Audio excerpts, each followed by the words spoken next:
அனைவருக்கும் வணக்கம். தமிழ் என்ற மூன்றெழுத்தை ஆண்டது மூக்க என்ற இரண்டெழுத்து. அந்த இரண்டெழுத்து உருவாக்கிய சாதனை எழுத்துதான் மாண்புமிகு மு.க. ஸ்டாலின் அவர்கள், தாய் தமிழ்நாட்டின் முதலமைச்சர். இந்தியாவிற்கே திசை காட்டும் வழிகாட்டி, திராவிட கொள்கைகளால் நாட்டை வளப்படுத்தும் திராவிட மாடல். திராவிட முன்னேற்ற கழக தலைவரும் மாண்புமிகு தமிழ்நாட்டு முதலமைச்சருமான திரு மு.க. ஸ்டாலின் அவர்கள் எழுதிய உங்களில் ஒருவன் முதல் பாகம் தன் வரலாற்று நூல் வெளியீட்டு விழா இனிதே துவங்குகிறது. இந்த இனிய விழாவிற்கு உங்கள் அனைவரையும் வருக வருக என வரவேற்கிறோம். We welcome this warm gathering who has dedicated themselves to be a part of historical event which celebrates the release of One Among Us, உங்களில் ஒருவன், the autobiography of an incomparable leader. தாயை வணங்குதலும் தமிழை வணங்குதலும் ஒன்று. இந்த நிகழ்வு தமிழ்தாய் வாழ்த்துடன் இனிதே துவங்குகிறது.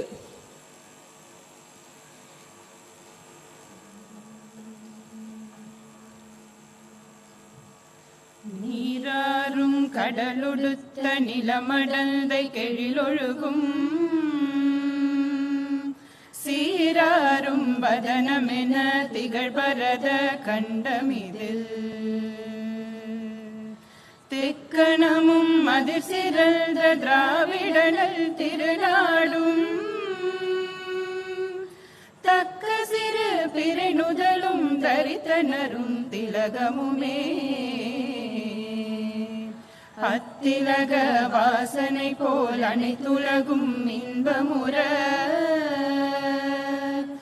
எத்திசையும் புகழ் மணக்க இருந்த பெரும் தமிழனகே தமிழனகே உன் சீரிழமை திரும்பியல்த செயல் மறந்த வாழ்த்ததுமே வாழ்த்ததுமே வாழ்த்ததுமே.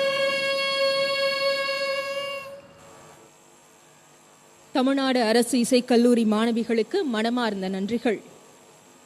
இருந்த இடத்திலிருந்தே இந்தியாவின் அடுத்த கட்டத்தை முடிவு செய்த முத்தமிழறிஞர் கலைஞரின் மகன் ஒட்டுமொத்த இந்தியாவையும் தன்னை திரும்பி பார்க்க வைத்துள்ளார்.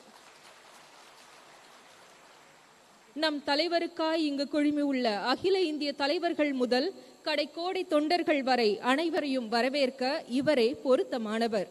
கழகத்தின் மகளிர் அணி செயலாளரும் நாடாளுமன்றத்தில் நிமிர்ந்து நின்று ஒலிக்கும் நாடாளுமன்ற திமுக குழு துணைத் தலைவருமான திருமிகு கனிமொழி கருணாநிதி அவர்களை வரவேற்புரையாற்ற அன்புடன் அழைக்கிறோம்.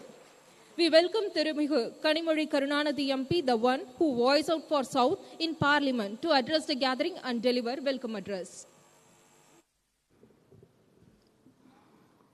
கொடையளி செங்கோல் குடியோம்பல் நான்கும் உடையனாம் வேந்தற்கு ஒளி என்கிறது குறள்.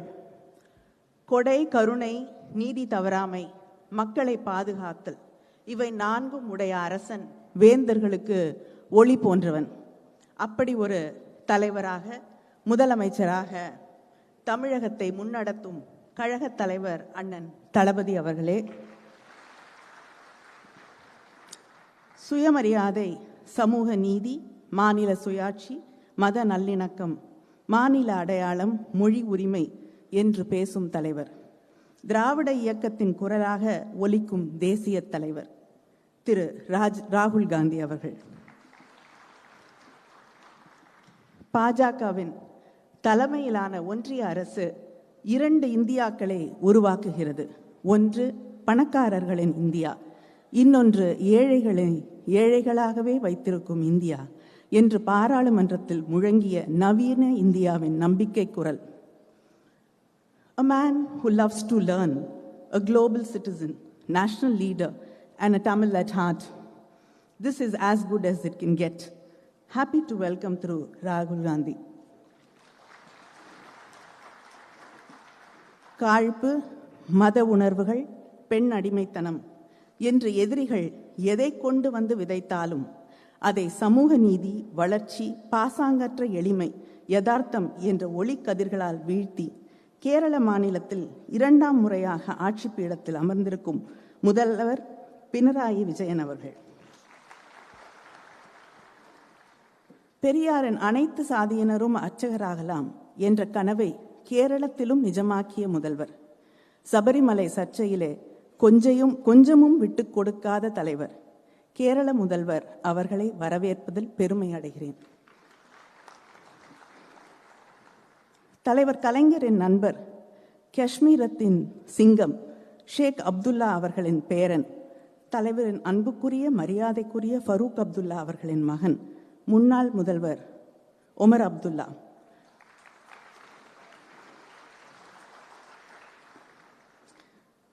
Soft spoken, but resilience and passion flow through his words.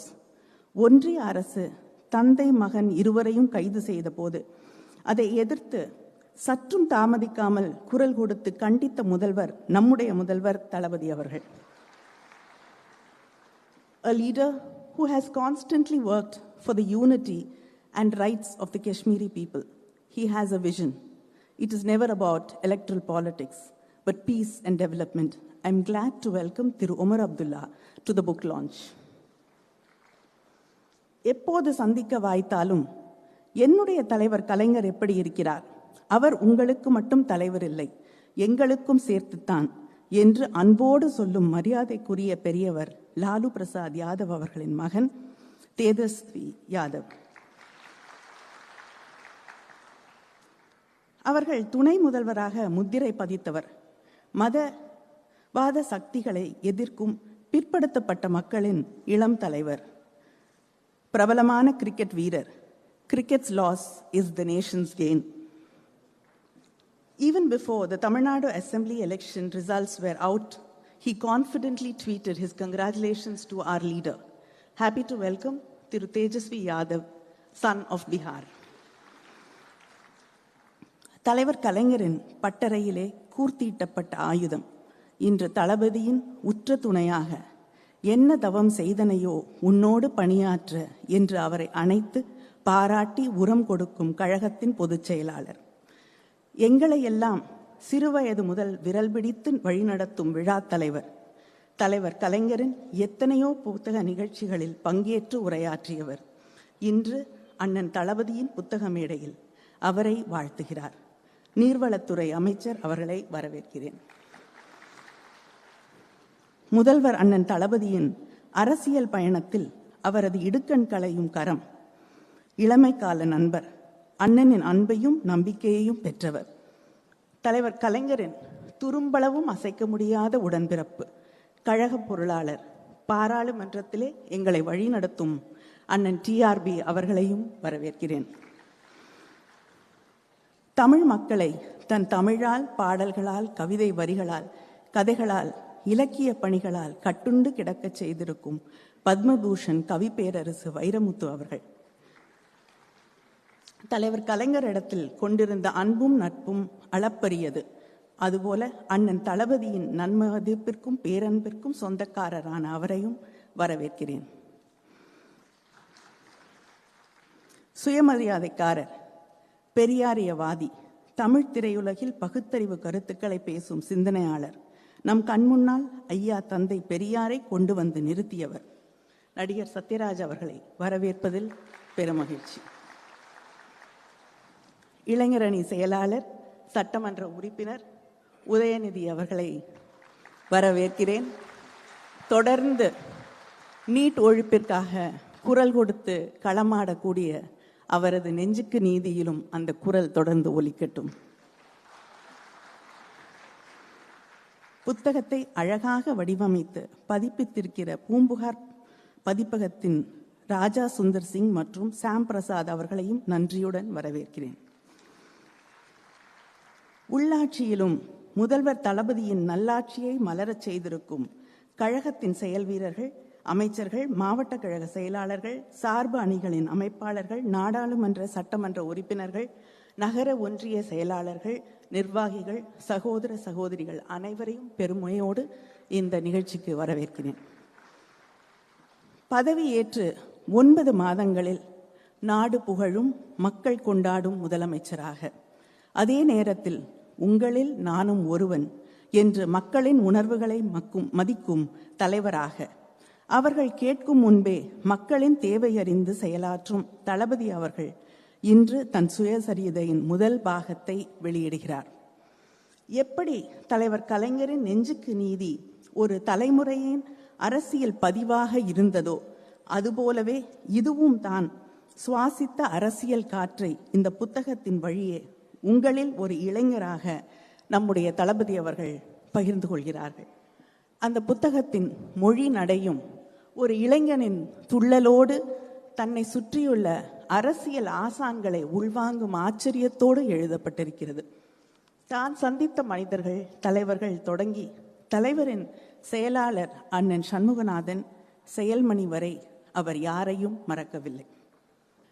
Misa கைதியாக சிறை செல்லும் வரை நீளும் இந்த புத்தகம் ஒரு அரசியல் ஆவணம். அதே நேரத்தில் தன்னை செதுக்கிக் கொண்ட ஒரு சிற்பியின் கதை. அரசியல் மேடையாகட்டும், மனிதர்களாகட்டும், எல்லாவற்றிலிருந்தும் தான் கற்றுக்கொண்ட பாடங்களை அவர் நம்மோடு இந்த புத்தகத்தின் வழியாக பகிர்ந்து கொள்கிறார்.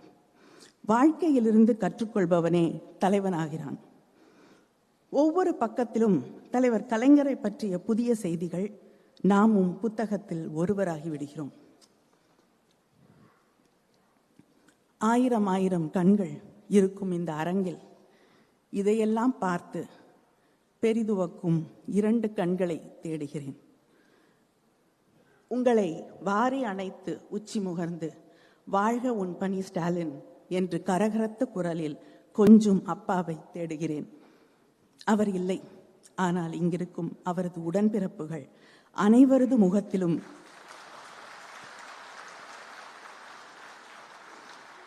அவர்கள் முகத்தில் இருக்கும் பெருமையிலும் பூரிப்பிலும் பொங்கி வழிகிறது அப்பாவின் அன்பு. இந்த மேடை என்பது ஒரு புத்தக வெளியீடு நிகழ்வு மட்டுமில்லை. இந்த நாட்டை மதவாத சக்திகளிடமிருந்து பாதுகாக்கும் தளபதிகளின் அணிவகுப்பு. ஆனால் இந்த மேடை ட்ரெய்லர் மட்டும்தான், இன்னும் படம் வரும். The leaders on the stage are the standing wall protecting secularism, social justice and federalism against hyperpolarization and fascism. I thank our leader, CM M.K. Stalin, for making this happen.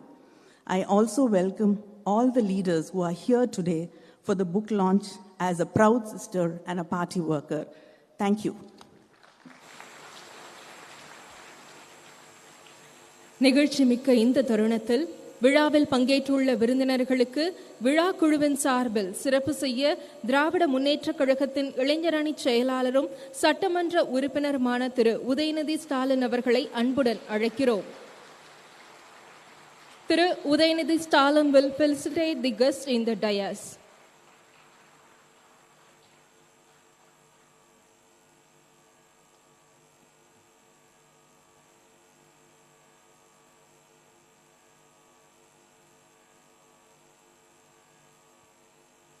Thiru Udhayanidhi Stalin will felicitate திரு ராகுல் Gandhi MP, Indian National Congress.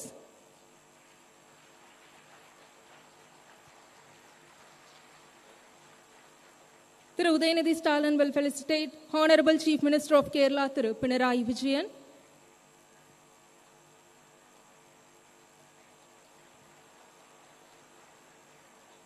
Thiru Udhayanidhi Stalin will felicitate Jammu Kashmir's former Chief Minister, Thiru Omar Abdullah.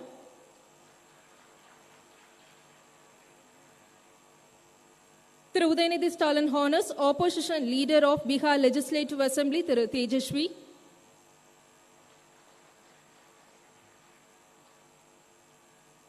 மாண்புமிகு அமைச்சர் திரு துரைமுருகன் அவர்களுக்கு உதயநிதி ஸ்டாலின் அவர்கள் சிறப்பு செய்கிறார். நாடாளுமன்ற திமுக குழு தலைவர் திரு TR பாலு MP அவர்களுக்கு திரு உதயநிதி ஸ்டாலின் அவர்கள் சிறப்பு செய்கிறார். கவி பேரரசு திரு வைரமுத்து அவர்களுக்கு சிறப்பு செய்யப்படுகிறது.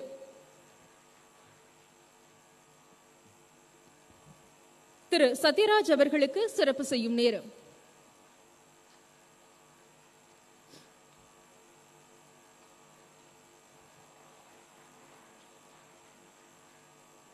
திருமிகு கனிமொழி கருணாநிதி அவர்களுக்கு சிறப்பு செய்யப்படுகிறது. பூம்புகார் பதிப்பக உரிமையாளர்கள் திரு ராஜா சுந்தர் சிங் மற்றும் திரு ஷாம் பிரசாத் அவர்களுக்கு சிறப்பு செய்யும் தருணம்.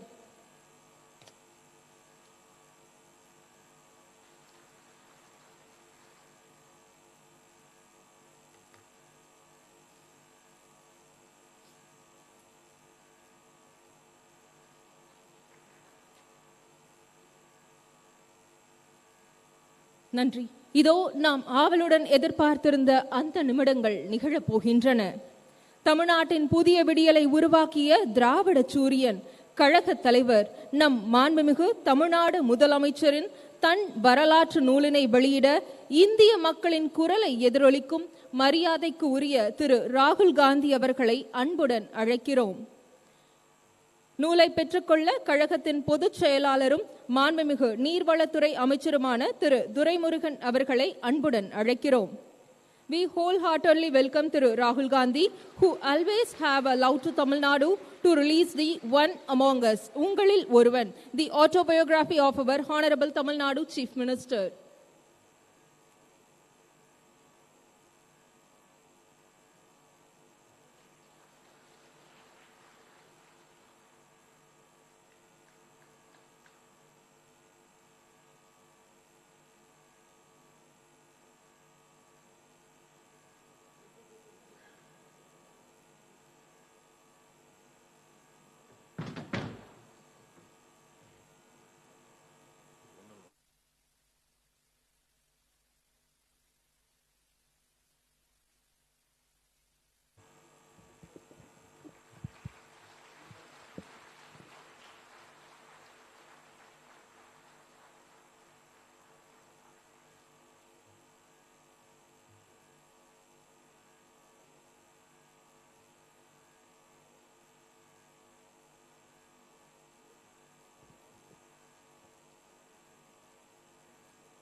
உங்களில் ஒருவன் முதல் பாகம் தன் வரலாற்று நூல் தற்போது வெளியிடப்பட்டுள்ளது.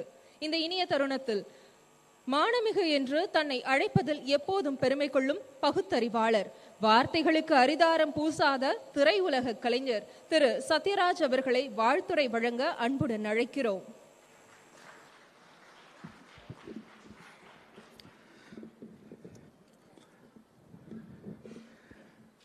தலைமை தாங்கும் மாண்புமிகு அமைச்சர் அண்ணன் துரைமுருகன் அவர்களே, மாண்புமிகு அமைச்சர் முன்னிலை வகிக்கும் அண்ணன், வயசு இது கரெக்டாக தெரியல, இருந்தாலும் அண்ணன் கூப்பிட்ட, வயசு கம்மியாக இருந்தால் தப்பாக நினச்சிக்காதீங்க, அண்ணன் டிஆர் பால் அவர்களே, மரியாதைக்குரிய காங்கிரஸ் கட்சியின் தலைவர் ராகுல்ஜி அவர்களே, I want to say few words in English. My English is very bad, even though I want to appreciate Rahulji because he gave a tremendous voice for our Tamil people in Parliament. He simply roared like a lion. Uday, correct? Thank you. Because once a person who read Periyar's social justice and Karl Marx's economical justice, he becomes a real human being. Because basically we are all biologically Homo sapiens, that's all. If we want to become a human being, we need humanity in our heart. That will come only if you read Periyar's Social Justice and Karl Marx's Economic Justice. Dear Rahulji, in our Dravidian model, especially in Dravida Munnetra Kalagam, we used to call everybody Anna Thambi. So I want to call you my Thambi. Thambi Rahulji, Anna Stalin, Thambi Rahul. That's all. Because this is our Dravidian model culture. I think what I said you understand, I think. This is okay, fine. I am very happy. மரியாதைக்குரிய Kerala CM Pinarayi Vijayan சொல்றதை விட comrade Pinarayi Vijayan சொல்றதை ரொம்ப விரும்புவார்னு நினைக்கிறேன். தோழர் பினராயி விஜயன் அவர்களே, நான் ஒரு 4 வருஷத்துக்கு முன்னாடி கேரளாவுக்கு ஒரு படத்தினுடைய ப்ரமோஷனுக்கு போயிருந்தேன். அங்கே நிறைய கேள்வி கேட்டாங்க. கேள்வி கேட்டு எங்கள் சிஎம் பினராயி விஜயனை பற்றி என்ன நினைக்கிறேன்னு கேட்டாங்க. நான் சொல்கிறது 4 வருஷத்துக்கு முன்னாடி, அதை மைண்டில் வச்சுங்க. இப்படி ஒரு சிஎம் எங்களுக்கு கிடைக்கலையேன்னு ரொம்ப ஆதங்கமாக இருக்குது அப்படின்னு எல்லாரும் ரொம்ப அப்ரிஷியேட் பண்ணாங்க. பிடிக்காதவங்க எப்படி 4 பேர் இருப்பாங்கல்ல, அவங்க அப்படியா அப்படின்னா பினராயி விஜயனை நீங்கள் பேசாமல் தமிழ்நாட்டுக்கு கூப்பிட்டு போயிருங்களேன் அப்படின்னா, ஐயோ அவரை தமிழ்நாட்டுக்கு கூப்பிட்டு போயிட்டு இப்படி ஒரு சிஎம் உங்களுக்கு கிடைக்க மாட்டாரே, நீங்க என்ன பண்ணுவீங்க? இதை விட பெஸ்ட் சிஎம் கேரளா கிடைக்காத, நாங்க தமிழ்நாட்டுக்கு கூப்பிட்டு போயிட்டோம். இப்ப தேவையில்லை, நம்ம தளபதி இருக்காரு. போட்டி யாரு சிறந்த முதலமைச்சர் அப்படிங்கிறதுல போட்டி போடுற அளவுக்கு இன்னைக்கு ஒரு சிஎம் நம்மளுக்கு அமைஞ்சிருக்காரு. அது ரொம்ப ரொம்ப மகிழ்ச்சியா இருக்கு. அதே மாதிரி தேஜஸ்வி யாதவ் அவர்கள், பீகார், 32 வயசு தான் ஆகுது. Single largest party in Bihar அவர் தான் அப்படின்னு கேள்விப்பட்டேன். 100 பிரபலமானவர்கள் இந்தியாவில் அவர் இருக்காரு, தேஜஸ்வி யாதவ் இருக்காரு. கிரிக்கெட் பிளேயர்னு கேள்விப்பட்டேன். Sir your cricket player, so next election only sixer and boundary done. Okay. மரியாதைக்குரிய உமர் அப்துல்லா அவர்கள், ஒரு போராட்ட குணம், காஷ்மீர்லேருந்து வந்தாலே அந்த சுயமரியாதை, தன்மானம், போராட்ட குணம் எல்லாம் அவங்களுக்குள்ள இருக்கும். அப்படிப்பட்ட இடத்துல இருக்கிற வந்த உமர் அப்துல்லா அவர்களை நான் வரவேற்கிறேன். கவிப்பேரரசு வைரமுத்து அவர்கள், நல்ல வேலை என்ன முதல்ல பேச விட்டாங்க, இல்லாட்டி அவர் எல்லாம் நல்ல பாயிண்ட் பேசிட்டாருன்னு நான் எழுதி வச்ச எல்லாம் பேச முடியாமல் போயிடும். அவ்வளோ அருமையா பேசுறவர் தோழர் கனிமொழி அவர்கள். இப்படிப்பட்ட ஒரு அற்புதமான மேடையில் நானும் அமர்ந்திருப்பது எனக்கு மிகவும் பெருமையாக இருக்கிறது. தளபதி அவர்கள் இந்த உங்களில் ஒருவன் புத்தகத்தை என்கிட்ட கொடுத்து படிக்க சொன்னார்.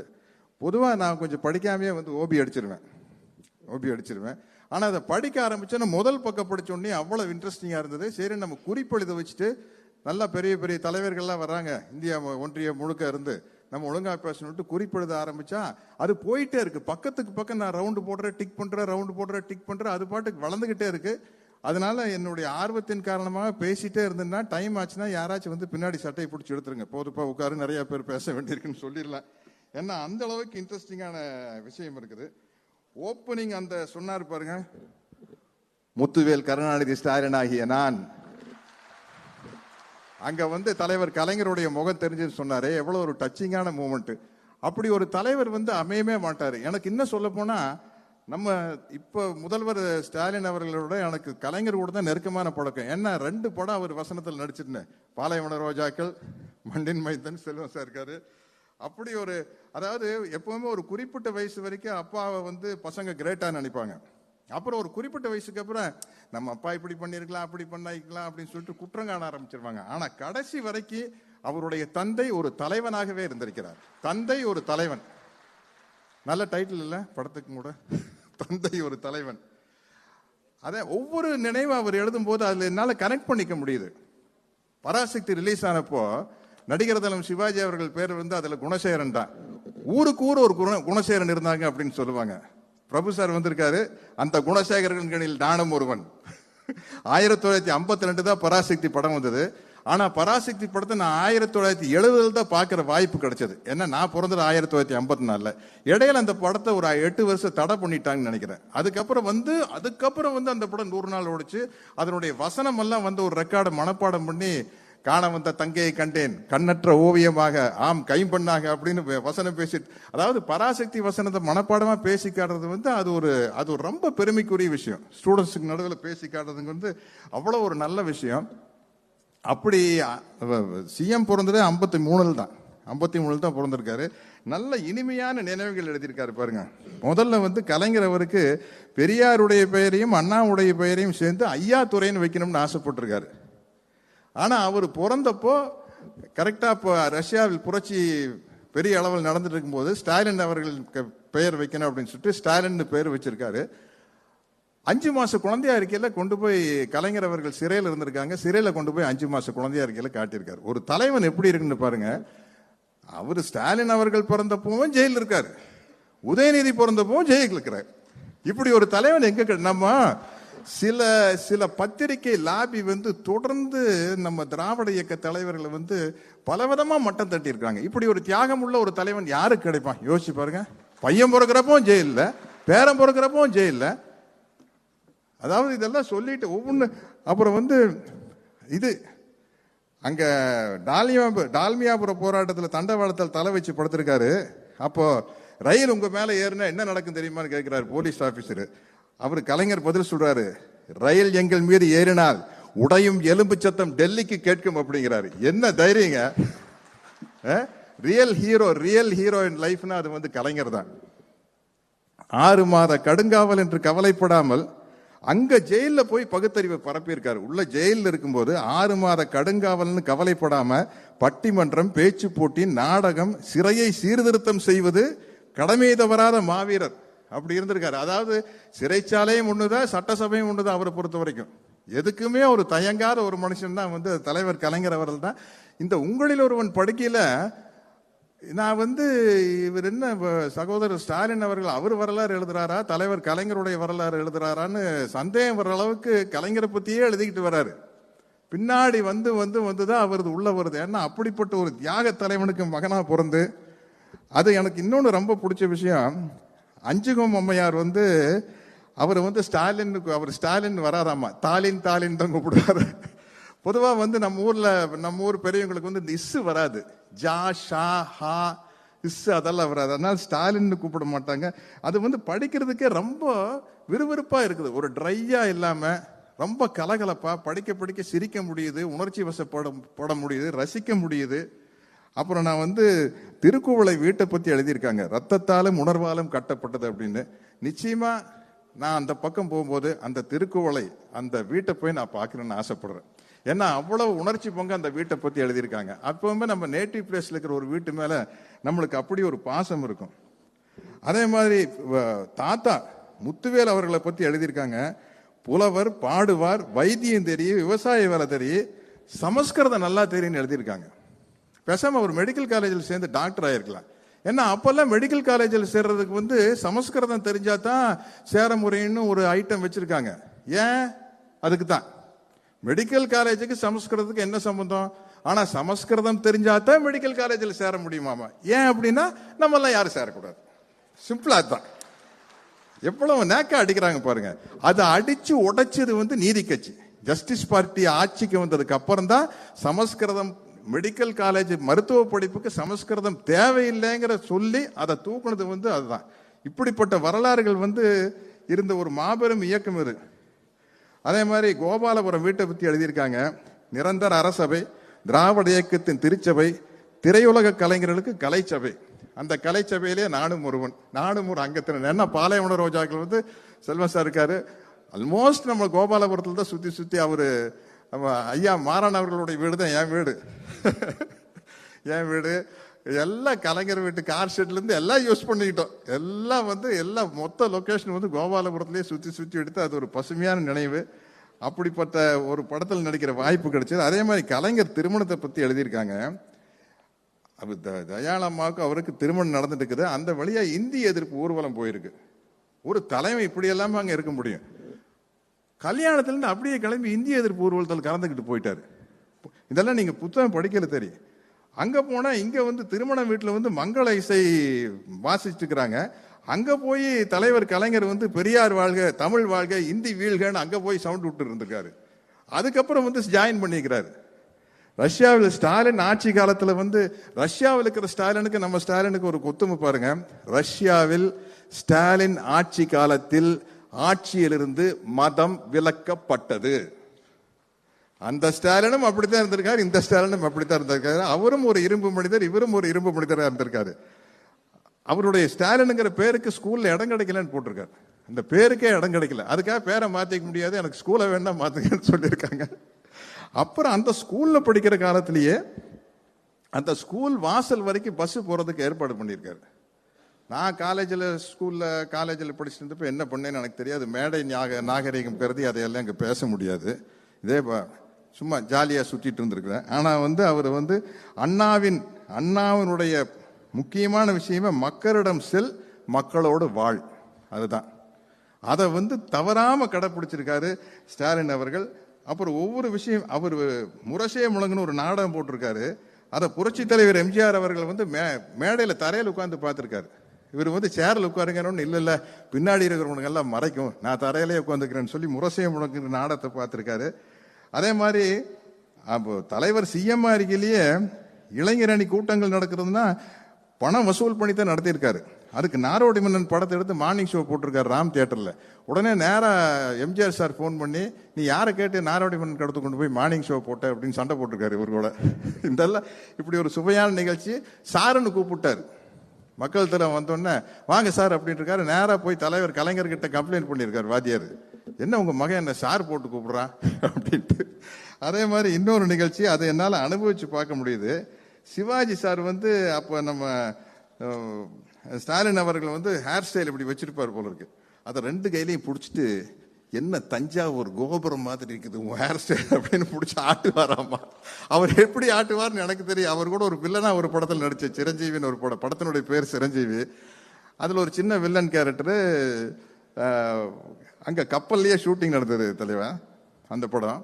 அதுல வந்து நான் வில்லன். அப்போ இதே மாதிரி தாடி வச்சிருந்தேன், ஏதோ வைரத்தையெல்லாம் ஒழிச்சு வச்சிருவேன். சிவாஜி சார் அண்ணன் வந்து இப்படி பிடிச்சி வைரங்களை எல்லாம் எங்கடா வச்சிருக்கேன்னு ஆட்டினாரு. கண்ணுல இருந்து பொல பொல பொல பொலன்னு தள்ளி புட்டிச்சு ஒரிஜினல் தாடி தான். அப்புறம் வந்து அப்படியே தண்ணி ஒழிச்சு, ஏன்டா வலிக்குதா அப்படின்னு. இல்லப்பா நல்லா நல்லா குழுகுழுன்னு ஜில்லு இருக்குது. அவர் எவ்வளவு கெட்டியா அந்த அவர் முடிய பிடிச்சி ஆட்டிருப்பேன். என்னால வந்து அதை விஷுவல் பண்ணி பார்க்க முடியுது. அது மாதிரி 25 நாட்கள் வந்து நான் தீவிர எம்ஜிஆர் ரசிகன். 25 நாட்கள் வந்து எம்ஜிஆர் அவர்கள் கூட ஒரே வேன்ல பிரச்சாரத்துக்கு போயிருக்காரு. நான் நினைக்கிறேன் அவர் கூட அதே படத்தில் நடிச்ச சரோஜதேவி மேடம், ஜெயலலிதா மேடம் கூட 25 நாள் சேர்ந்தா அப்படி சுத்தி இருக்க மாட்டாங்க. இல்ல அப்ப எல்லாரும் பிஸியா நடிச்சிட்டு இருந்தாங்க. இல்ல அப்ப காலையில ஒரு ஷூட்டிங், சாயந்தரம் ஒரு ஷூட்டிங். நான் கேள்விப்பட்டிருக்க டைரக்டர் சங்கர் சார் சொல்லிருக்காரு, 9 to 1 ஆலயமணி சிவாஜி சாரை வச்சு டைரக்ட் பண்ணுவாரு, 2 to 9 வந்து பணத்தோட்டம் எம்ஜிஆர் சாரை வச்சு டைரக்ட் பண்ணுவாரு, அடுத்த நாள் ஜெமினி சார் படத்துக்கு போயிருவாரு. அப்ப என்னன்னா ஒரு 3-4 நாள் வந்து இவங்க எம்ஜிஆர் சாரோட நடிச்சிருந்தா 4 நாள் சிவாஜி சார் கூட நடிப்பாங்க, அப்புறம் ஜெய்சங்கர் சார் கூட. அப்படித்தான் இருந்திருக்கு. 25 நாள் சேர்ந்தா அப்படி அப்போ ஒரு ஷெட்யூல போட மாட்டாங்க. அப்ப 25 நாள்ல ஒரு படத்தையே எடுத்து முடிச்சிருப்பாங்க. என்ன 9 படம் 10 படம் நடிச்சிட்டு இருந்தது. அதனால தலைவர் கூட மக்கள் தலைவத்து கூட அவருடைய கதாநாயகிகளை விட அதிகமா சேர்ந்தா அப்படி இருந்தது. அநேகமா கொஞ்சம் ஜாலியா பேசினது நல்லா இருக்கு இருப்பார் நினைக்கிறேன். அதே மாதிரி புகாரி ஹோட்டல்ல போய் ஹிந்தி சாங் கேட்டது. அப்போ ஆராதனா வந்த பீரியட்ல பயங்கர ஹிந்தி கிரேஸு. அப்போ இவர் மட்டும் தமிழ் பாட்டு கேட்பாரு, மற்றவங்க எல்லாம் சுத்தி வரக்கிறவங்க எல்லாம் ஹிந்தி பாட்டு கேட்கறது. அப்போ ராஜேஷ் கண்ணா, அமிதாப் பச்சனோட பீரியடு. அதே மாதிரி கலைஞர் அவர்கள், அது பெரியார் படத்திலேயே இருக்குது, பெரியாருக்கு அரசு மரியாதை கொடுக்க முடியாதுங்கய்யா, அவர் எந்த அரசாங்க பதவியிலையும் இல்லைன்னு சொன்னப்போ காந்தி எந்த அரசு பணியில் இருந்தாரு அப்படின்னு கேட்டு பெரியாருக்கு அரசு மரியாதை கொடுக்க வச்சவர் கலைஞர் அவர்கள். திருமணத்துக்கு போனப்போ, திருமண நிகழ்வுக்கு போனப்போ மாப்பிள்ளை என்ன வேலை பார்க்குறான்னு கேட்டாங்களாமே அம்மா வீட்டில். மாப்பிள்ளை என்ன வேலை பார்க்குறான்னு கேட்டு, என்ன வேலை பார்க்கிறாரு? அரசியல் வேலை பார்க்கிறாரு, மக்கள் வேலையை பார்க்கிறாரு, மக்களுக்கு தொண்டு செய்யறாரு, வேற என்ன செய்ய முடியும்? அது மாதிரி ரொம்ப இன்ட்ரெஸ்டிங்கான விஷயங்கள். அப்புறம் வந்து மிசா பீரியட் நினைவுகளை பத்தி எழுதுறாரு பாருங்க. கிரீடத்தை பற்றி கவலைப்படுபவர் அல்ல, தலையை பற்றி கவலைப்படுபவன். கலைஞர் சொல்றாரு, கிரீடம் தான் அமைச்சரவை, திராவிட முன்னேற்ற கழகம் தான் தலை. எப்படிப்பட்ட ஒரு தலைவன் பாருங்க. அமைச்சரவை வந்து ஒரு கிரீடம் தான், எந்த நேரத்திலே கழட்டி வச்சிடலாம். ஆனா திராவிட முன்னேற்ற கழகம் என்ற இயக்கம் வந்து தலை, அதுதான் முக்கியம். கிரீடம் வந்து தலை இருந்தால் தான் கிரீடம். அந்த அளவுக்கு ஒரு பற்று கொண்டவர். அப்புறம் மிசால வந்து யாரை கைது பண்ணுவாங்களோ அப்படின்னு ஒரு டென்ஷனான சூழ்நிலை இருந்துட்டு இருக்குது. ஐயா கலைஞர் அவர்களை கைது பண்றாப்புங்கிற மாதிரி ஒரு விஷயங்கள் போயிட்டு இருக்கல. நேரா வந்து நம்ம தளபதி ஸ்டாலின் அவர்களை கைது செய்யறாங்க. அப்ப சொல்றாரு பாருங்க, அதுதான் ஒரு தலைவன். ஒரு தலைவனே தொண்டனா இருக்கிறதும் ஒரு தொண்டனே தலைவனா இருக்கிறதும் வந்து அது கலைஞர் தான். தன் மகன் ஸ்டாலின் சிறைக்கு செல்கிறான் என்ற துளி வருத்தம் இல்லை. திமுகவின் தொண்டர்கள் அவர்கள் வீட்டு பிள்ளைகள் சிறை செல்வதை போல ஸ்டாலினும் செல்கிறான். That's all. அவ்வளவுதான். ஆயிரக்கணக்கான லட்சக்கணக்கான திமுக தொண்டர்கள் சிறை செல்ற மாதிரி என் பையன் ஜெயிலுக்கு போறான். இதுக்கு மேல ஒண்ணுமே இல்லை. அப்படிங்கிற அளவுக்கு பேசக்கூடிய ஒரு மனப்பக்குவம் உள்ள ஒரு தலைவர் வந்து நம்மளுக்கு கிடைக்கவே முடியாதுங்க. அப்புறம் இந்த மிசா காலகட்டத்தில் உள்ள என்ட்ராகிறத பத்தி எழுதுறாரு. அதே மாதிரி 2வது பாகம் ரொம்ப அவ்வளவு இன்ட்ரெஸ்டிங்கா இருக்குன்னு நினைக்கிறேன். அவ்வளவு இன்ட்ரெஸ்டிங்கா இருக்க போது அதை மட்டுமே படமா எடுக்கலாம். மிசா பீரியட் மட்டுமே ஒரு படமா எடுக்கலாம். ஏன்னா காந்திய கோட்ஸே சுட்டது 9 hours to ராமா அப்படின்னு ஒரு படம் எடுத்தாங்க. வெறும் அந்த ப்ரிப்பரேஷன் டு கில் அப்படிங்கிறது மட்டும்தான் படம். அது மாதிரி இந்த மிசா பத்தி மட்டும் படம் எடுக்கலாம். 2வது பாகம் வந்தோன்னு எடுக்கணும்னு ஆசைப்படுறேன். அதே மாதிரி இந்த இடத்துல ஒரு தீவிர எம்ஜிஆர் ரசிகனாகிய நான், எம்ஜிஆர் ரசிகனாகிய ஸ்டாலின் அவர்களை வாழ்த்துகிறேன். நமது வெற்றியை நாளைய சரித்திரம் சொல்லும். இப்படை தோற்கின் எப்படை வெல்லும். என்னடா சட்டசபை முடிஞ்சிருச்சு, உள்ளாட்சி முடிஞ்சிருச்சு, இப்ப போய் வெற்றியை நாளைய சரித்திரம் சொல்றேன்னு நினைக்காதீங்க. 2023 அதுக்காக சொல்றேன். இந்த மேடை 2023 அந்த மேடையில் அமர வேண்டும் என்று வாழ்த்துகிறேன், ஆசைப்படுகிறேன். நன்றி, வணக்கம். நன்றி ஐயா. வடக்கே வலுவாய் நின்ற சோசியலிச இயக்கங்களின் வழித்தோன்றல் ராஷ்டிரிய ஜனதா தள தலைவரும் பீகார் சட்டமன்ற எதிர்க்கட்சி தலைவருமான திரு தேஜஸ்வி அவர்களை வரவேற்புரை வழங்க அன்புடன் அழைக்கிறோம். We proudly welcome the future of North Indian Socialist Parties, Honorable Thiru Tejashwi to deliver his special address. அவரது உரையை மொழிபெயர்க்க பேராசிரியர் திரு அப்துல்லா கான் அவர்களை அழைக்கிறோம். Respected Thiru M.K. Stalin, CM Tamil Nadu, respected Thiru Rahul Gandhi ji, respected Thiru Pinarayi Vijayan ji, Honorable CM of Kerala, respected Sri Omar Abdullah ji, former CM of Jammu and Kashmir, respected Thiru T.R. Balu ji, Member of Parliament, respected Thirumati Kanimoji Karunanidhi ji, Member of Parliament, respected Thiru Durai Murugan ji, respected Thiru Viramuttu ji, respected Thiru Satyaraj ji, media friends, brothers and sisters. It is a great pleasure for me to be present on this happy and important occasion. Every era throws up important leaders and history remembers them in different ways. Thiru M.K. Stalin indeed is part of the great tradition. I am grateful for the changes and continuities he embodies in this great state. We all look with hope at the state of Tamil Nadu for its advances in the arena of social justice, democratic participation, equity, and the fierce self-confidence of the people as well as the current leadership. பெரும் மதிப்புக்குரிய தமிழக முதல்வர் M.K. Stalin அவர்களே, மதிப்புக்குரிய திரு ராகுல் காந்திஜி அவர்களே, மதிப்புக்குரிய பினராயி விஜயன் கேரள மாநிலத்துடைய முதல்வர் அவர்களே, மதிப்புக்குரிய உமர் அப்துல்லா முன்னாள் முதலமைச்சர் ஜம்மு அண்ட் காஷ்மீர் அவர்களே, மதிப்புக்குரிய திரு T.R. பாலு பாராளுமன்ற உறுப்பினர் அவர்களே, மதிப்புக்குரிய திருமதி கனிமொழி கருணாநிதி அவர்களே பாராளுமன்ற உறுப்பினர், மதிப்புக்குரிய திரு துரைமுருகன் அவர்களே, மதிப்புக்குரிய திரு வைரமுத்து அவர்களே, மதிப்புக்குரிய சத்யராஜ் அவர்களே, எல்லோருக்கும் என்னுடைய வணக்கங்கள். எனக்கு இனிமையாக இருக்கின்றது இந்த நேரத்தில் இந்த காலகட்டத்தில் இங்கே இருப்பதற்காக. ஒவ்வொரு காலகட்டத்திலும் வித்தியாசமான சரித்திரம் படைத்தவர்கள் வருகிறார்கள். அந்த வகையிலேயே நம்முடைய தமிழக முதல்வர் மு.க. ஸ்டாலின் அவர்கள் இங்கே அதிகபட்சமான இந்த ட்ரெடிஷன் என்று சொல்லக்கூடிய பாரம்பரியத்தை வைத்துக்கொண்டு இங்கே நடத்தி கொண்டு வருகிறதை நான் பாராட்டுகின்றேன். மேலும் தமிழ்நாடை நாங்களெல்லாம் பார்க்கும் பொழுது ஒரு சமூக நீதி, நியாயம், நீதி, ஒற்றுமை, மற்ற எல்லா விதமான விஷயங்களையும் இங்கே பார்க்கும்போது எனக்கு மிகவும் ஆச்சரியமாகவும் ஆனந்தமாகவும் இருக்கின்றது. இங்கே ஒரு வித்தியாசமான ஒரு சமூகத்தை உருவாக்கி கொண்டிருக்கிறார்கள். அதனை நான் மிகவும் இங்கே பார்த்து ரசிக்கின்றேன். I learn every day from the proud citizen of the state as to how to exercise one's constitutional rights and duties and pave way for an inclusive and progressive society.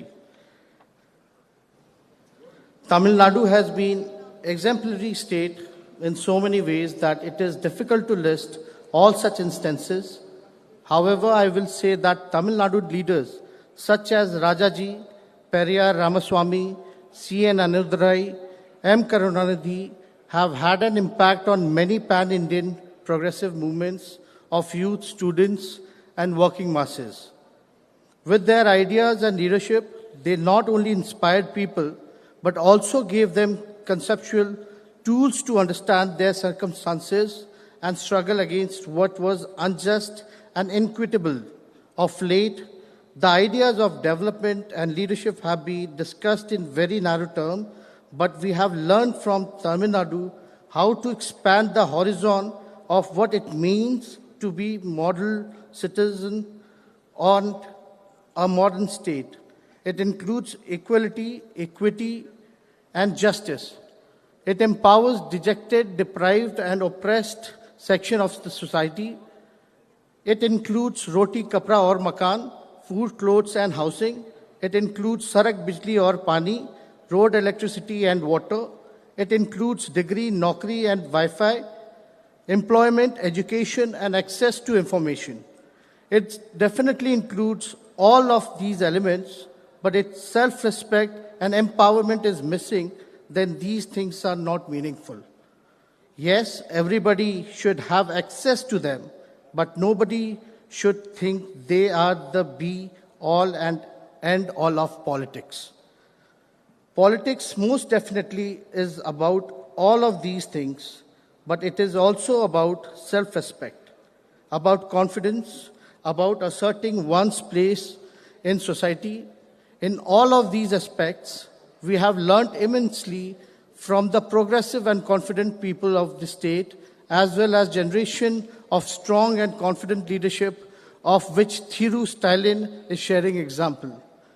My father, Sri Lalu Prasad Ji, was greatly inspired by the social justice movement of Tamil Nadu and carried the same spirit in our state of Bihar. Although you all know that, including my father, leaders who fought for social justice and equality suffered a lot of suffering immensely even now. As people say, one of the reasons which makes people like my father and several others suffers is because of the fact important independent institutions are compromised and pressurized to function for political ends. Particularly, the collegium-based judiciary absolutely lacks comprehensive social representation and diversity. I know several parties which carry the flag of social justice are keen to fight for reservation in judiciary, but it is time to come on street and make sure that it happens soon. Biographers play an important role in recording the life of leaders which serve as a record of their times too. Autobiographies are even more crucial even we learn and close hands the ingredients that go into the making of great leaders and how they shape their times. Honorable CM M.K. Stalin has continued this reflective tradition of Indian leaders and has taken out time to record his impressions. It is important in this time to learn about the thought process of leaders like Thiru Stalin and to really imbibe their philosophy and ideas today. More so than ever, it seems to be the time of image building where leaders are mostly focused on media events and brand building. In contrast, Thiru Stalin offers a window to reader, to the people, to really understand him as a person, as an individual. He reaches out the people through his words. He is speaking freely and honestly to his contemporaries and young people to make them understand his motivations and his ways of doing work. It is a unique way of communicating with the people, of making them a part of one's own story. It is not personal endeavor. The book says a lot about society and the times we are living through. It is in this way, it is also a collective endeavor. People must read it to know about the person behind the words, as well as to see it has a historical record, as a critical reflection on the times that we are living through. Anyone who is in politics and public life today has hard task before them. The task is to make people understand that they are not merely just subjects, but citizens who needs to think and act if they don't like anything. If they want to change something in society, they need to question and work towards changing their circumstances. It will require not only cleverness, but a deeper understanding of the society and how it's structured. It is through understanding the questioning that change can come. Engaging with this important book could be one of the ways in which people of this great state can come to communicate with the political leadership. Thiru Stalin knows the pulse of the people, the pulse of the society. He answers questions that people have in their minds. To read this book means to understand his vision, his politics. I would urge everyone to read it and engage with it critically. It is aptly titled One Among You. I congratulate the CM for carrying forward the rich legacy of Tamil Nadu politics of social justice and social transformation, and to have taken the important task of writing his memories of the grand contribution of his family and party to nation building. I hope that this book will be widely read, discussed, and commented upon. I read it with much interest and have learned a lot of it about the history, culture, and the politics of the great state. It is a wonderful, critical, and timely contribution to the conversation we are having about politics in contemporary India.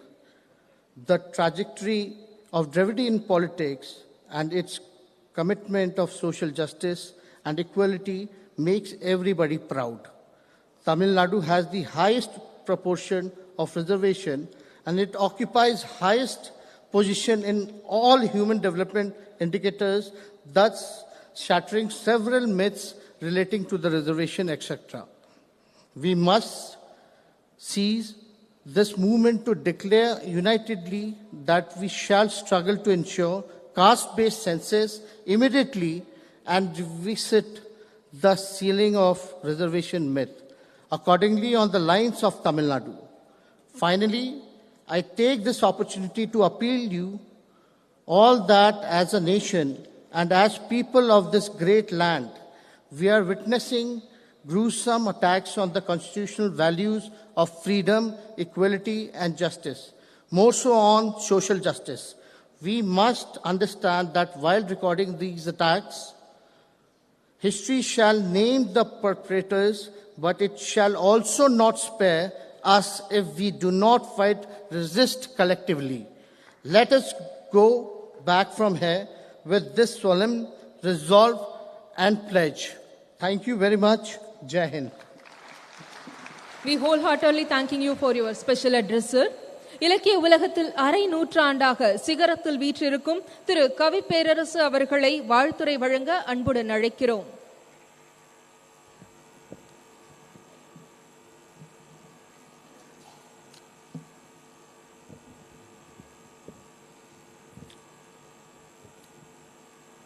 ஒவ்வொருவருக்கும் வணக்கம். இது பெரிய மேடை மற்றும் அரிய மேடை. ஒரு மேடை பெருமை உருவது அலங்காரத்தால் அல்ல, நீள அகலங்களால் அல்ல. ஒரு மேடையின் பெருமை என்பது அதன் உள்ளடக்கம் மற்றும் உரையாற்றும் பெருமக்கள்.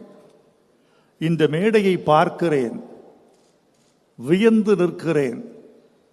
இது கிடைத்தற்கரிய மேடை. யார் யார் அமர்ந்திருக்கிற ஆளுமைகள் என்று பார்த்தால் இந்தியா தன் புருவங்களை உயர்த்தி பார்க்கும்.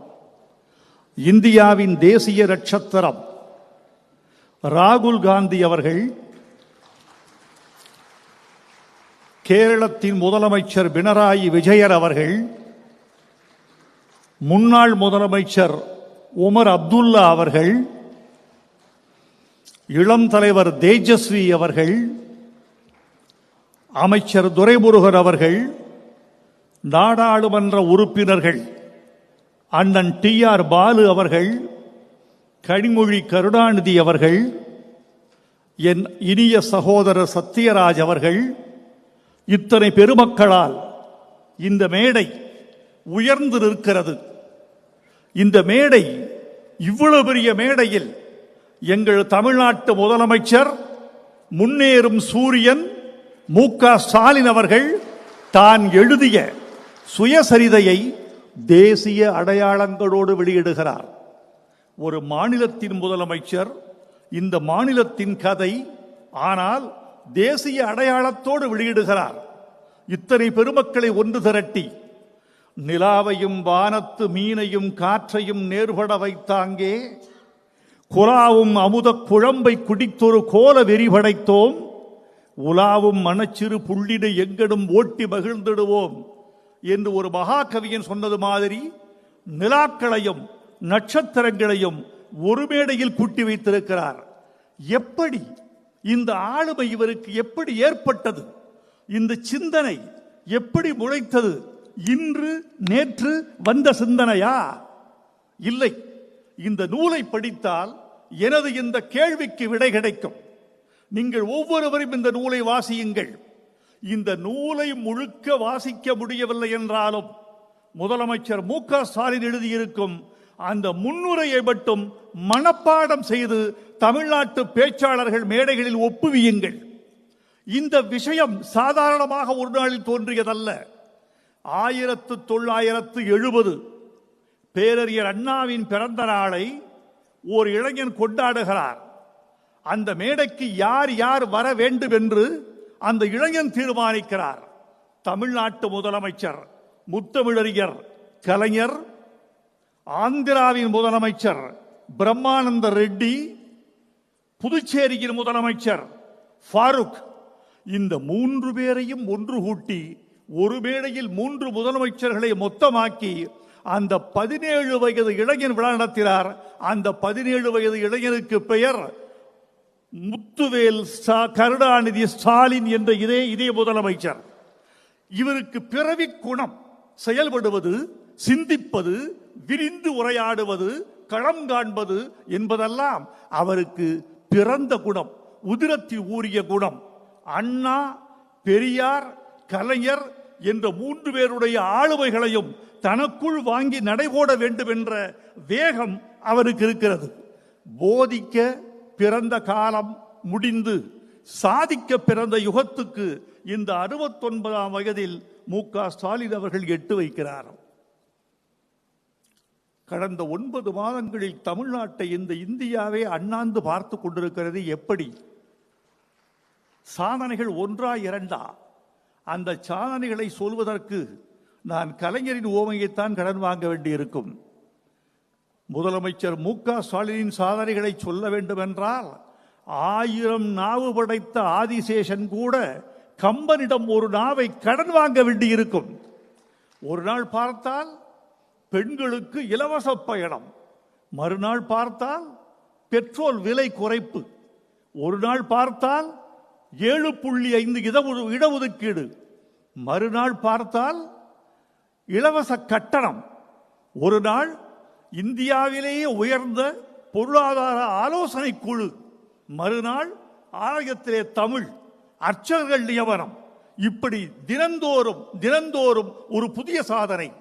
நேற்று ஓடிய தண்ணீர் இன்று ஓடிக்கொண்டிருந்தால் அதன் பெயர் நதி அல்ல. இன்று ஓடுகிற தண்ணீர் புதிதாக இருந்தால்தான் அதற்கு பெயர் நதி. இன்றைக்கு ஒரு சாதனை புதிதாக இருந்தால்தான் அதன் பெயர் அரசு. அந்த அரசு என்ற திட்டத்தை முதல்வர் மு க ஸ்டாலின் அவர்கள் நெஞ்சில் ஏற்றி செயல்படுத்திக் கொண்டிருக்கிறார். இது எப்படி வந்தது? இந்த குணம், இந்த சாதிக்கிற பெருங்குணம் எப்படி வந்தது? எவன் ஒருவனுக்கு கொள்கை பிடிவாதம் இருக்கிறதோ அவனுக்குத்தான் சாதிக்க தெரியும். கொள்கை பிடிவாதம் என்பது ஒரு தமிழச்சியின் கற்பை போன்றது. ஒரு தமிழச்சி தன் கற்பில் எவ்வளவு பிடிவாதமாக இருப்பாளோ, ஒரு தலைவன் தன் கொள்கையில் அப்படி பிடிவாதமாக இருப்பான். அந்த கொள்கை பிடிவாதம் எப்படி வந்தது என்பதை இந்த நூலில் ஒரு சாட்சி கண்டுபிடித்தேன். முதலமைச்சர் அண்ணா 16 வயது இளைஞன். அண்ணா, உங்களுக்கு பாராட்டு விழா எடுக்க வேண்டும் என்று கேட்கிறார். உடல்நலமில்லை தம்பி, போயிட்டு வாங்குறாரு. இல்லை, நான் கேட்கிற தேதியில் நான் கேட்கிற இடத்திற்கு நீங்கள் வந்தால் நான் மகிழ்ச்சி அடைவேன். அப்போது அண்ணா சொன்ன வார்த்தை கல்வெட்டில் பதிக்கப்பட வேண்டிய வார்த்தை. அதைத்தான் என் வாழ்வில் நான் கிடைத்த மிகப்பெரிய பாராட்டு என்று கருதுகிறேன் என்று முதல்வர் மு க ஸ்டாலின் எழுதியிருக்கிறார். அண்ணா சொன்ன வார்த்தை சரியா போச்சு.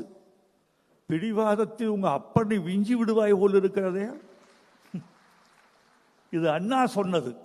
அண்ணா சொன்ன அந்த பிடிவாதம் தான், கொள்கை பிடிவாதம் தான் இவரை இந்த உயரத்திற்கு கொண்டு வந்திருக்கிறது என்று நான் நினைக்கிறேன். இன்னொன்று, என்னை போன்றவர்கள் அவரை பக்கத்தில் இருந்து நேசிப்பதற்கும் அவரை மதிப்பதற்கும் இவரை உயர்த்தி பிடிக்க வேண்டும் என்று கருதுவதற்கும் உரிய மிக முக்கியமான காரணம் அவரது மொழிப்பற்று. அந்த மொழிப்பற்று என்பது ஒரு நாளில் இரு நாளில் வந்ததல்ல. அவர் ரத்தத்தில் ஊறிய குணம், இதயத்தின் துடிப்பின் ஓசை இருந்த தமிழ் பற்று கேட்டுக்கொண்டே இருக்கிறது.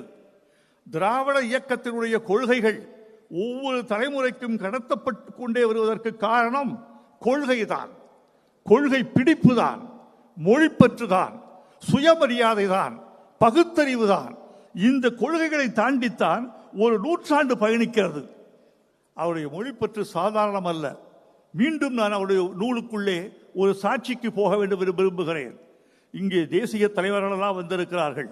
நாங்கள் மொழியை ஏன் கொண்டாடுகிறோம் என்றால், மொழியை விட மாட்டோம் என்று சொல்கிறோம் என்றால், மொழி எங்களுக்கு வெறும் கருத்து விளக்க கருவி அல்ல.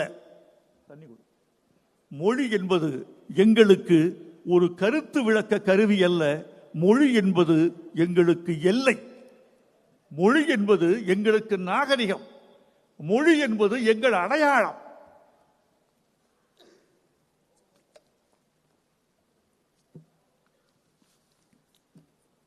இதற்கு மொழியை நாங்கள் பிடித்துக் கொண்டதற்கு காரணம், நான் சொன்னால் ஒரு தமிழ் கவிஞன் சொல்கிறார் என்று இருக்கும். நான் அறிஞர் பெருந்தகை அம்பேத்கர் அவர்களை தொலைக்கணைக்கிறேன். இந்தியா முழுக்க பேசப்பட்ட மொழி தமிழ் மொழி என்பதற்கு அம்பேத்கர் சாட்சி சொல்கிறார். Tamil or Dravida was not the language of South India, but before Aryans came, it was spoken all over India from Kashmir to Cape Comorin. இதை சொன்னவர் அம்பேத்கர் அவர்கள். அண்ணா சொன்னால் நிராகரிக்கலாம், பெரியார் சொன்னால் சந்தேகப்படலாம். அம்பேத்கர் சொன்னார் இந்த கருத்தை. இந்தியா முழுக்க பேசப்பட்டிருக்க வேண்டிய மொழி இன்றைக்கு 32,87,263 சதுர கிலோமீட்டருக்கு பேசப்பட்டிருக்க வேண்டிய தமிழ் மொழி, இந்தியா முழுக்க பேசப்பட்டிருக்க வேண்டிய தமிழ் மொழி வெறும் 1,60,60,30 சதுர கிலோமீட்டர் கொண்ட தமிழ்நாட்டு எல்லைக்குள் சுருக்கப்பட்டிருக்கிறது. சுருக்கப்பட்டதற்கு காரணமே மொழியை பிற சக்திகள் அடித்து துரத்தி துரத்தி துரத்தி இந்தியாவிலிருந்து தெற்கு முறைக்கு திருப்பிவிட்டன. இருக்கும் நிலத்தையும் நாங்கள் இழந்து விட மாட்டோம், அதற்குத்தான் எங்களுக்கு மொழிப்பற்று. இருக்கும் கலாச்சாரத்தை இழந்து விட மாட்டோம், அதுதான் மொழிப்பற்று.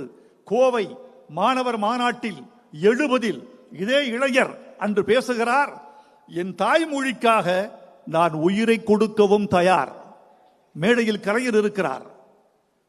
என் தந்தைக்கு சில பிள்ளைகள் இருக்கிறார்கள், நான் ஒருவன் போனால் அவர் ஒன்றும் கவலைப்பட மாட்டார். இப்படி பேசி வந்த குடும்பம் தான் இந்த தமிழ்நாட்டை ஆளுகிறது. ஏதோ மேலோட்டமாக வந்தவர்கள் அல்ல, கொள்கையை உதிரத்தில் ஊற்றிக்கொண்டவர்கள் அவர்கள். அதனால்தான் இவ்வளவு பெரிய இயக்கத்தை அவர்கள் கட்டிக்காக்க முடிகிறது. நித்தம் ஒரு சாதனையை அவர்களால் புண்டிக்கொள்ள முடிகிறது. மிக முக்கியமான செய்தி தோழர்களே, இந்த திராவிட மாடல் என்பது ஒரு நூற்றாண்டு இயக்கம் கட்டி காத்த கொள்கையின் பிழிந்த வடிவம். திராவிட மாடல் என்பது என்ன என்று பல பேர் கேட்கிறார்கள். முதலமைச்சரே பதில் சொல்லியிருக்கிறார். எங்கள் சமூக நீதி, சுயமரியாதை, பொருளாதாரம், சமூகம், இந்த 4னுடைய உரிமைகள் சமமாக சமத்துவமாக இந்த மக்களுக்கு வழங்கப்பட வேண்டும் என்பதுதான் திராவிட மாடல். இந்திய தலைவர்களை பார்த்து கேட்கிறேன், இந்த திராவிட மாடல் தான் உங்களை ஒன்றுபடுத்தக்கூடிய சக்தியாக கூட நாளை திகழலாம். தென்னகத்திலே தோற்றுவித்த இந்த செய்தி ஏன் வடநாட்டையும் ஆளக்கூடாது? இது பொது.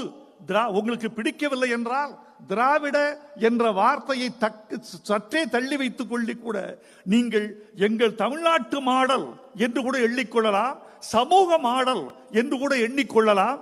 இந்தியா முழுக்க சமத்துவம் பரவுவதற்கு இந்த திராவிட மாடலை கட்டி அமைத்து கொடுத்த இளைஞர் நம்முடைய முதல்வர் மு.க. ஸ்டாலின் அவர்கள். இந்த நூலில் நான் பார்ப்பது என்ன தெரியுமா? நான் பெரியாரை, அண்ணாவை, கலைஞரை எண்ணி பார்க்கிற போது பெரியாரின் நீட்சி அண்ணா என்றும், அண்ணாவின் நீட்சி கலைஞர் என்றும் நான் கருதி கொள்கிறேன். மு.க. ஸ்டாலின் அவர்களை நான் எப்படி கருத வேண்டும் என்று கருதுகிறேன் என்றால், இந்த 3 பேரின் நீட்சி என்று சொல்வதை விட இந்த 3 பேரின் திரட்சியாக ஆசைப்படுகிறவர் என்று நீங்கள் புரிந்து கொள்ள வேண்டும். அதை நோக்கித்தான் பயணப்படுகிறார். இந்த நூலில் நான் நெஞ்சில் எழுதி அப்பிக்கொண்ட ஒரு சம்பவம் ஒன்று உண்டு. 5வது திமுக மாநாடு காஞ்சிபுரத்தில் நடக்கிறது. லட்சிய சுடரை ஏந்தி ஒரு இளைஞர் கூட்டம் சென்னையிலிருந்து தொடங்கி, அண்ணா சாலையில் தொடங்கி காஞ்சிபுரம் மாநாட்டுக்கு அந்த லட்சிய சுடரை ஏந்தி கொள்கிறது. காஞ்சிபுரத்தின் எல்லையிலிருந்து ஒரு இளைஞன் அந்த சுடரை தன் கையில் உயர்த்தி கொண்டு காஞ்சிபுரத்தின் நெடுஞ்சாலைகளில் வழியே ஓடுகிறார். ஓடி ஓடி அதை கலைஞரிடம், நாவலரிடம், பேராசிரியரிடம் அந்த இளைஞர் ஒப்படைக்கிறார். அப்படி தியாக சுடரை, திராவிட சுடரை ஒப்படைத்த இளைஞன்தான் இந்த தமிழ்நாட்டை ஆண்டு கொண்டிருக்கிற மு.க. ஸ்டாலின் அவர்கள் என்பதை நீங்கள் யாரும் மறந்துவிடக் கூடாது. நான் இப்போது திருப்பி பார்க்கிறேன். அந்த 3 பேரிடமும் நீங்கள் கொடுத்த திராவிட சுடரை இன்று 3 பேரும் சேர்ந்து உங்கள் வசம் கொடுத்திருக்கிறார்கள். ஏந்தி கொண்டு ஓடுங்கள். நீங்கள் செல்கிற திசையெல்லாம் இருள் கிழியட்டும். நீங்கள் செல்கிற திசையிலெல்லாம் ஒளி பரவட்டும். நீங்கள் செல்கிற திசையிலெல்லாம் அக்னி தெரிக்கட்டும். ஓடிக்கொண்டே இருங்கள். இது கலைஞருக்கு ஒரு நெஞ்சுக்கு நீதி, கலைஞரின் நீட்சியாக விளங்குகிற மு.க. ஸ்டாலின் அவர்களுக்கு உங்களில் ஒருவன் ஒரு நெஞ்சுக்கு நீதி. வாழ்க நீங்கள், வளர்க உங்கள் தொண்டு, உங்கள் எழுத்து தொடர வேண்டும். 6 பாகம் எழுதினார் கலைஞர் அவர்கள். அதை தாண்டி நீங்கள் 7 பாகம் எழுத வேண்டும். உங்களுக்கு இயற்கை நீண்ட ஆயுளையும் நிறைந்த சக்தியையும் கொடுக்கட்டும் என்று வாழ்த்தி விடைபெறுகிறேன். நன்றி, வணக்கம். இனிய வாழ்த்துரைக்கு நன்றி ஐயா. முத்தமிழறிஞருக்கும் இவரது குடும்பத்தினருக்குமான தொடர்பு 3 தலைமுறைகளை கடந்து நிற்கிறது. தேசத்தின் உச்சத்திலிருந்து சீரும் சிங்கங்களாய் வலம் வரும் அப்துல்லா குடும்பத்தின் வாரிசு திரு உமர் அப்துல்லா அவர்களை வாழ்த்துரை வழங்க அன்புடன் அழைக்கிறோம். We proudly welcome Lion of Kashmir, Thiru Omar Abdullah, to deliver his special address.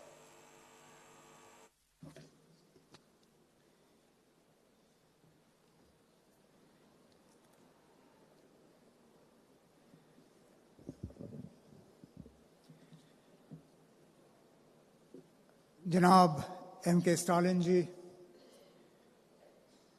जनाब विजयन जी, जनाब राहुल गांधी जी, जनाब तेजस्वी यादव जी,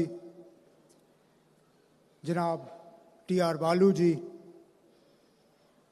जनाब दुराई मुरुगन जी, मोहतरमा कानिमोजी Karunanidhi Saiba, dignitaries on the dais, assembled ladies and gentlemen, Vanakkam and Adab.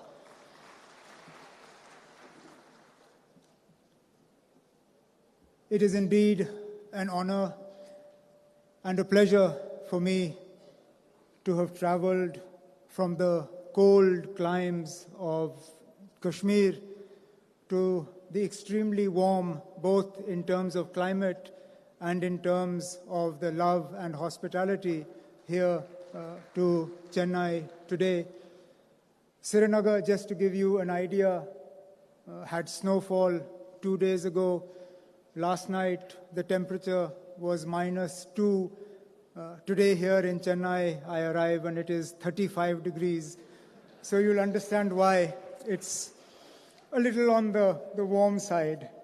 But more than the temperature, I'm here because of the warmth that exists in your hearts, and particularly in the heart of our host, the Honorable Chief Minister of Tamil Nadu, Shri Stalin ji, and I'll come to that. But first and foremost, I would like to congratulate him for the release of his autobiography, One Among Us. It is indeed an apt title for a book written by someone who has shown that he is indeed one amongst you, one amongst us, one amongst the people of Tamil Nadu. And he's not there by virtue of name. He's not there by virtue of inheritance. He's there by virtue of work. He's there by virtue of commitment. He's there by virtue of a track record. You don't become one amongst us because you are born to a particular family. Being one amongst a family opens a door for you, but it doesn't keep the door open. You become one amongst us, you become one amongst a people because the people identify with you, because the people reward you for the work that you have done, they reward you for your struggle, and in that there is no doubt that Chief Minister Stalinji has struggled. He started, if you go through the book, and I obviously do not understand the language that it is written in, but I have had parts of it explained to me. He started not only at an extremely young age. I thought I and Tejasvi perhaps started early. But in the book I see that the Honorable Chief Minister started at the age of 13, and that too at the very grassroots level in the Assembly constituency, from where he then fought and won his Assembly election. Not only that, he struggled through detention. I have been detained more recently than he was, but 1 year of an unjust detention in jail is also something that adds to that struggle. It adds to building that character. And then, of course, his commitment to social justice, his commitment to empowering the people of Tamil Nadu, to ensuring that development reaches to every corner of his state is perhaps best exemplified and best explained in the recent victory of the party he heads, of the DMK, in the urban local body elections in Tamil Nadu, which the party swept and swept in such a resounding manner that even as far as Jammu and Kashmir, we were reading that the DMK made inroads into parts of Tamil Nadu that traditionally had never voted for the DMK, but voted for the first time, this time for the DMK, looking at the commitment of the party to social justice, to empowering people, and that, I believe, is why when he chooses the title of his book, One Amongst Us, it is not an exaggeration. It is something that the people of Tamil Nadu, through the use of their vote, have shown that yes, he is considered one amongst you, one amongst us, one amongst the people of Tamil Nadu, and therefore I would like to congratulate him for this book and hope that he has a long and successful political career, so that politicians like to write in volumes. We don't like to write just one.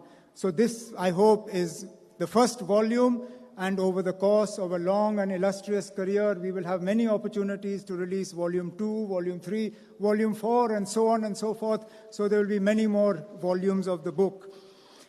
Now I come to another reason why I am here. In times of adversity, one knows who one's friends are. The people of Jammu and Kashmir, myself, my father, we went through a period of adversity that we could have seldom imagined. I don't think any of us thought that we would see what we did on the 5th of August 2019. And that's when we woke up to who our real friends were. Because a lot of people who we thought were friends were silent. A lot of people who we thought would speak up at the unjust way in which Jammu and Kashmir was treated, said nothing. A lot of people who we had great, close personal relations with, not only were silent, but were actually complicit and supportive of what happened on the 5th of August 2019.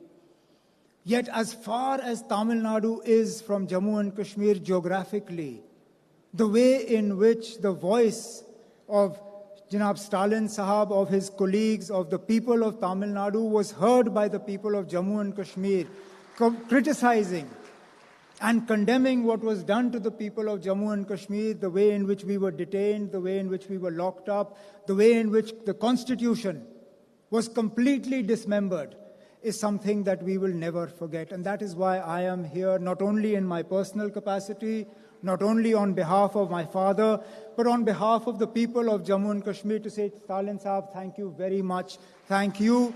Thank the DMK. Thank you to the people of Tamil Nadu for your friendship, for your support. And all I can say is that we are an extremely small state. We are an extremely small political party. We are very far from where you are. But if there is ever a time when you need us, if there is ever a time when you need us to speak for you, to speak with you, to stand with you, we will be with you, come rain, come snow. We will be with you shoulder to shoulder to show that, as you proved, a friend in need is a friend indeed, and this is something that we will never forget.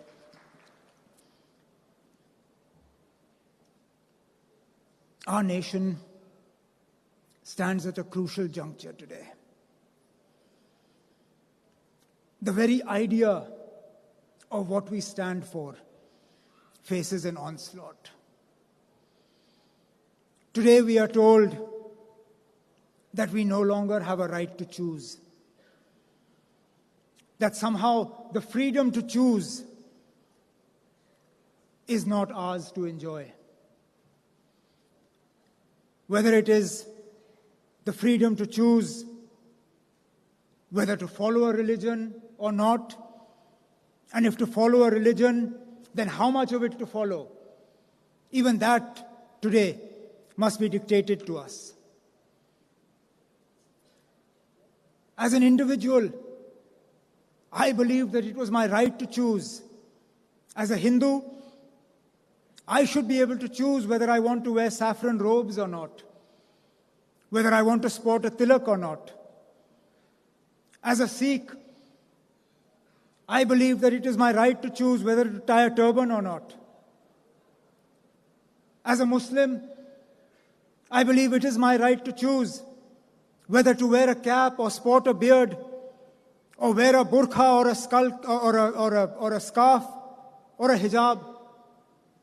Because that, as an individual, is between me and my God. Yet for some reason today in this country that we call India, that choice, that freedom is to be denied to us. The freedom to choose what language I wish to speak, whether I wish to speak to my people in Kashmiri, in Urdu, in Hindi, in Tamil, in English. Somehow I am being told that choice, that freedom, threatens the idea of India. How I choose to dress, whether I wear a veshti, whether I wear a kurta pajama, whether I wear jeans or a t-shirt, that somehow that choice, that freedom, that offends the idea of India. But to my mind, it is that very freedom, that very choice, that is the idea of India. The diversity of India. The diversity of India, north to south, east to west, that allows me to choose where I live, how I live, what I eat, what religion I follow, what I wear. That is the idea of India. And if that choice is taken away, then that idea of India is being taken away from me. And it is that idea of India that we must protect. India is too large a country for some homogeneous idea of India to prevail on everybody. It is a similar onslaught in the idea of what allows the government of India, how you govern a country as diverse as India. India as a federal unit is enshrined in our constitution. Yet there is a continuous onslaught on the powers of the state to decide for themselves what is in the interests of the people of Tamil Nadu, of Kerala, of Jammu and Kashmir.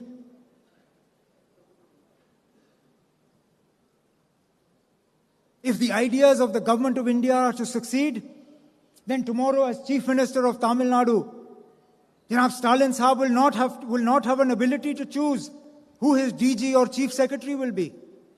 The Chief Minister of Kerala will be sitting and chairing a cabinet meeting, and suddenly a call from Delhi will come and his Chief Secretary will be removed. Is this the idea of what a federal structure looks like? Is this respect for states? Is this how we are going to strengthen the idea of India? By disempowering people? See, what starts in Jammu and Kashmir does not end in Jammu and Kashmir. The experiments of Jammu and Kashmir then get utilized in other parts of the country. So I'm here not just as a victim of what has been done, but as a warning of what can be done. My state was divided into two parts and reduced to a union territory without the consent of the people of Jammu and Kashmir. They were not asked whether this is something they wanted. This is the first time in the history of India that a state was downgraded to a union territory. And without so much as the permission of the people of Jammu and Kashmir, it was rendered into two different parts. Not only did the governor take on the powers of the assembly, but then in turn gave himself the powers of the constituent assembly to make changes to Jammu and Kashmir. What stops them tomorrow from doing the same to Tamil Nadu or to Kerala? What stops them tomorrow from declaring governor's rule and the chief minister taking on the powers of the governor taking on the powers of the assembly, and then unilaterally deciding that Tamil Nadu will be split into three parts, and what will you do? Therefore, it is very important that like-minded parties, like those represented on the dais today and those who are not here, that believe in the idea of India, that believe in the idea of India as a country that is united because of its diversity, that is united because we are different north to south, east to west, because what unites us is the idea of India,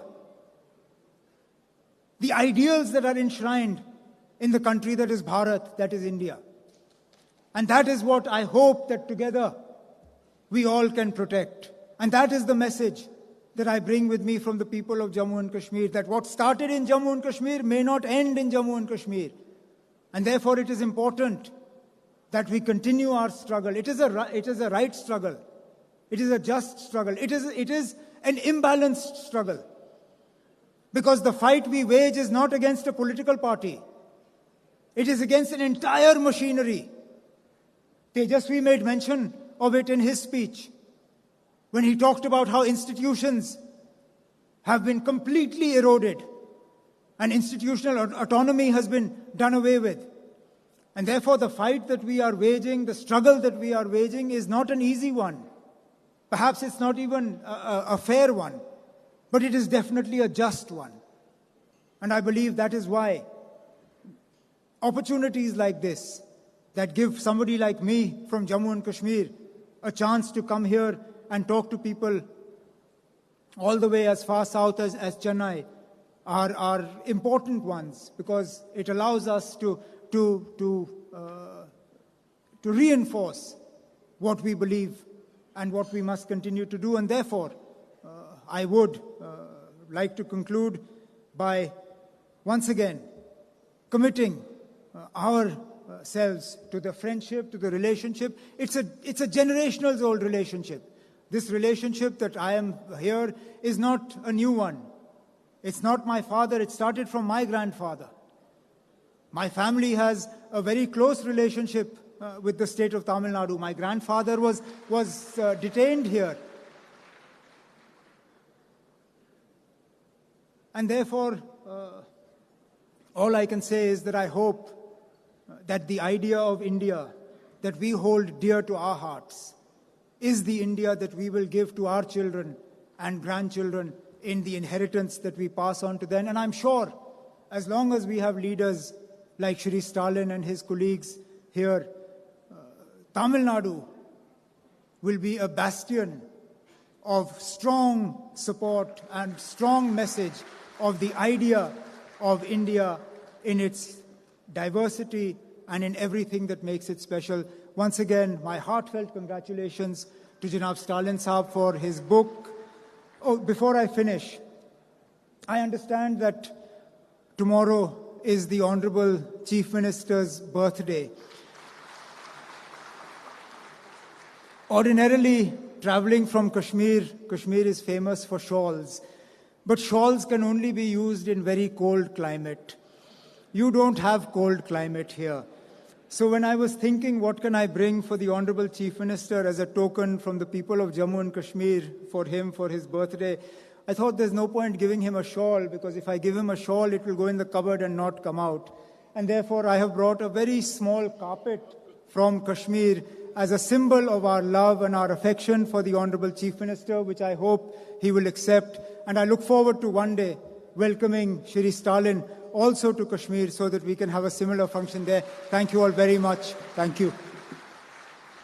Honored with your presence and such an intense special addresser. Thank you so much. கழகத்தின் பொருளாளர், இயக்கத்தின் மூத்த முன்னோடி,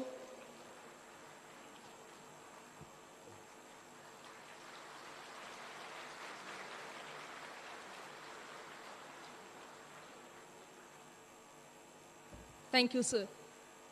தற்போது கழகத்தின் பொருளாளர், இயக்கத்தின் மூத்த முன்னோடி, நாடாளுமன்ற திமுக குழு தலைவர் மாண்புமிகு திரு TR பாலு MP அவர்களை முன்னிலை உரை வழங்க அன்புடன் அழைக்கிறோம்.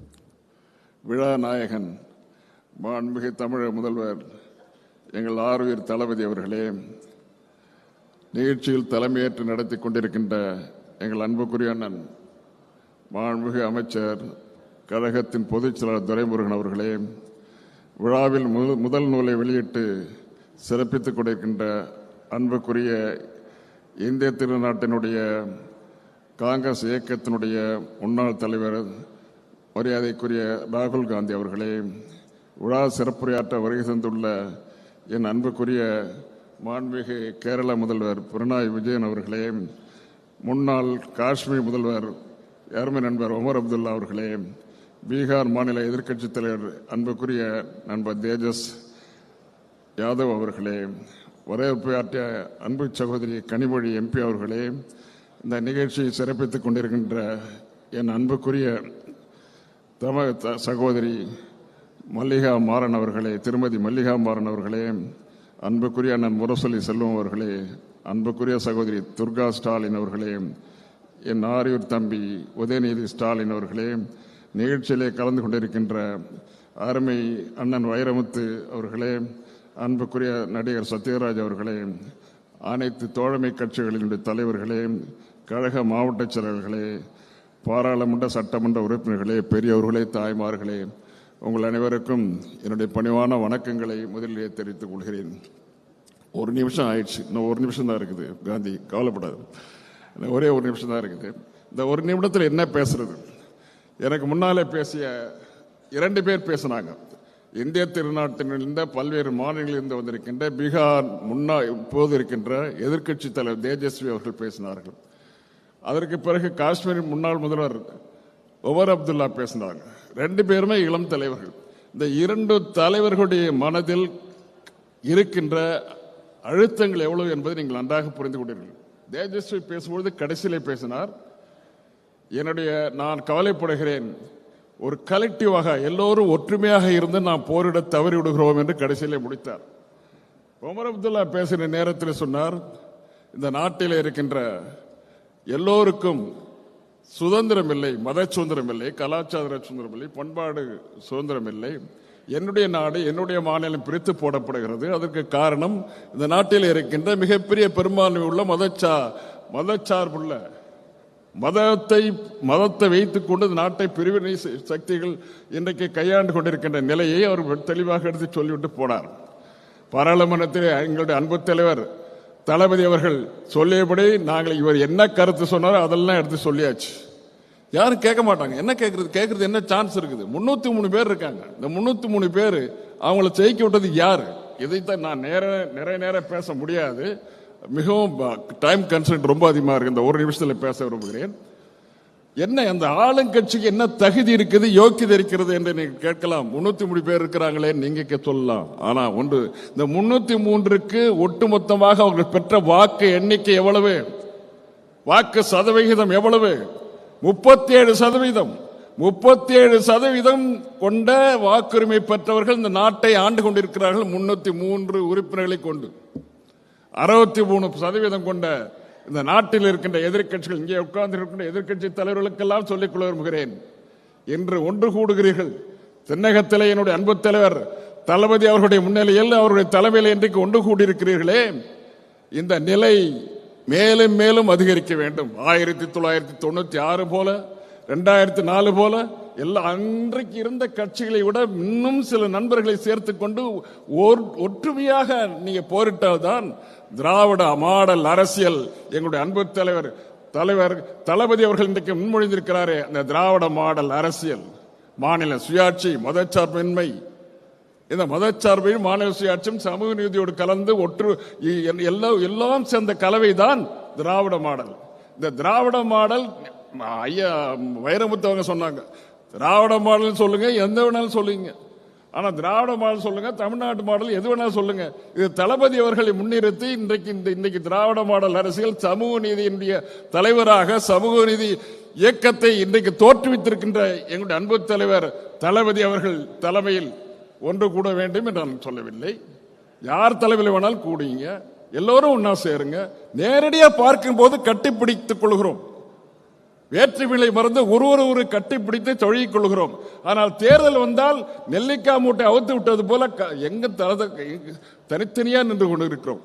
தனித்தனியாக இருக்கின்ற காரணத்தினால் இந்த நாட்டினுடைய வாக்குகள் பிரிந்து போகின்றன, ஒற்றுமை இல்லாமல் போகிறது. எதிர்க்கட்சியில் ஒற்றுமை இல்லாத நிலையில தான் இன்றைக்கு இந்த நிலை உருவாகிறது. இனிமேலாவது நாம் எல்லோரும் ஒன்றாக சேர்ந்து, இன்றைக்கு வந்திருக்கின்ற தமிழகத்திற்கின்ற தலைவர்கள் எல்லோரும் ஒன்றாக சேர்ந்து எப்படியாவது மதவெறியாடி கொண்டிருக்கிற மதத்தை தலைப்பாக வைத்துக் கொண்டு இன்றைக்கு ஆட்டம் போட்டுக் கொண்டிருக்கின்ற இயக்கம் இந்த தடவையோடு முடித்து வைக்கப்பட வேண்டும். இனிமேல் அவர்கள் ஆட்சிக்கு வரக்கூடாது என்றால் அருள் கூர்ந்து எல்லோரும் ஒன்று சேருங்கள். அன்பு தளபதி அவர்களுடைய இந்த விழாவில், அவருடைய பிறந்தநாள் விழாவுக்கு முதலில் நடக்கின்ற அவருடைய இந்த விழாவில், அவருடைய புத்தக வெளியீட்டு விழாவில் அவரை பாராட்டுவது என்பது நான் அப்படி சொல்ல வேண்டிய அவசியமே கிடையாது. அவரை என்னை பிரித்து பார்க்கவே முடியாது. அந்த அளவுக்கு இளம் வயதிலிருந்து வளர்ந்தோம். அதற்கு பிறகு இன்றைக்கு இமாலய அளவுக்கு புகழை சேர்த்திருக்கிறார். இந்த இமாலயத்திற்கு முண்டாசு கட்டுவது என்னால் முடியாது. அவருடைய போக்கு, அவருடைய வாழ்த்து இந்த அனைத்து இந்தியாவில் இருக்கின்றவர்கள் மட்டுமல்ல, அகில உலகத்திலும் இருக்கின்றவர்கள் இன்றைக்கு வாழ்த்திக் கொண்டிருக்கிறார்கள். அவருடைய புகழ்மலைக்கு நானும் புகழை சேர்த்து அமைகிறேன். வணக்கம், நன்றி. நன்றி ஐயா. கொள்கையிலும் கோட்பாட்டிலும் திராவிட இயக்கத்தோடு ஒத்துசையும் மார்க்சிய இயக்கத்தின் மகத்தான மாண்புமிகு கேரள முதலமைச்சர் திரு பினராயி விஜயன் அவர்களை வாழ்த்துரை வழங்க அன்புடன் அழைக்கிறோம். Father of modern Kerala is here to deliver his special address.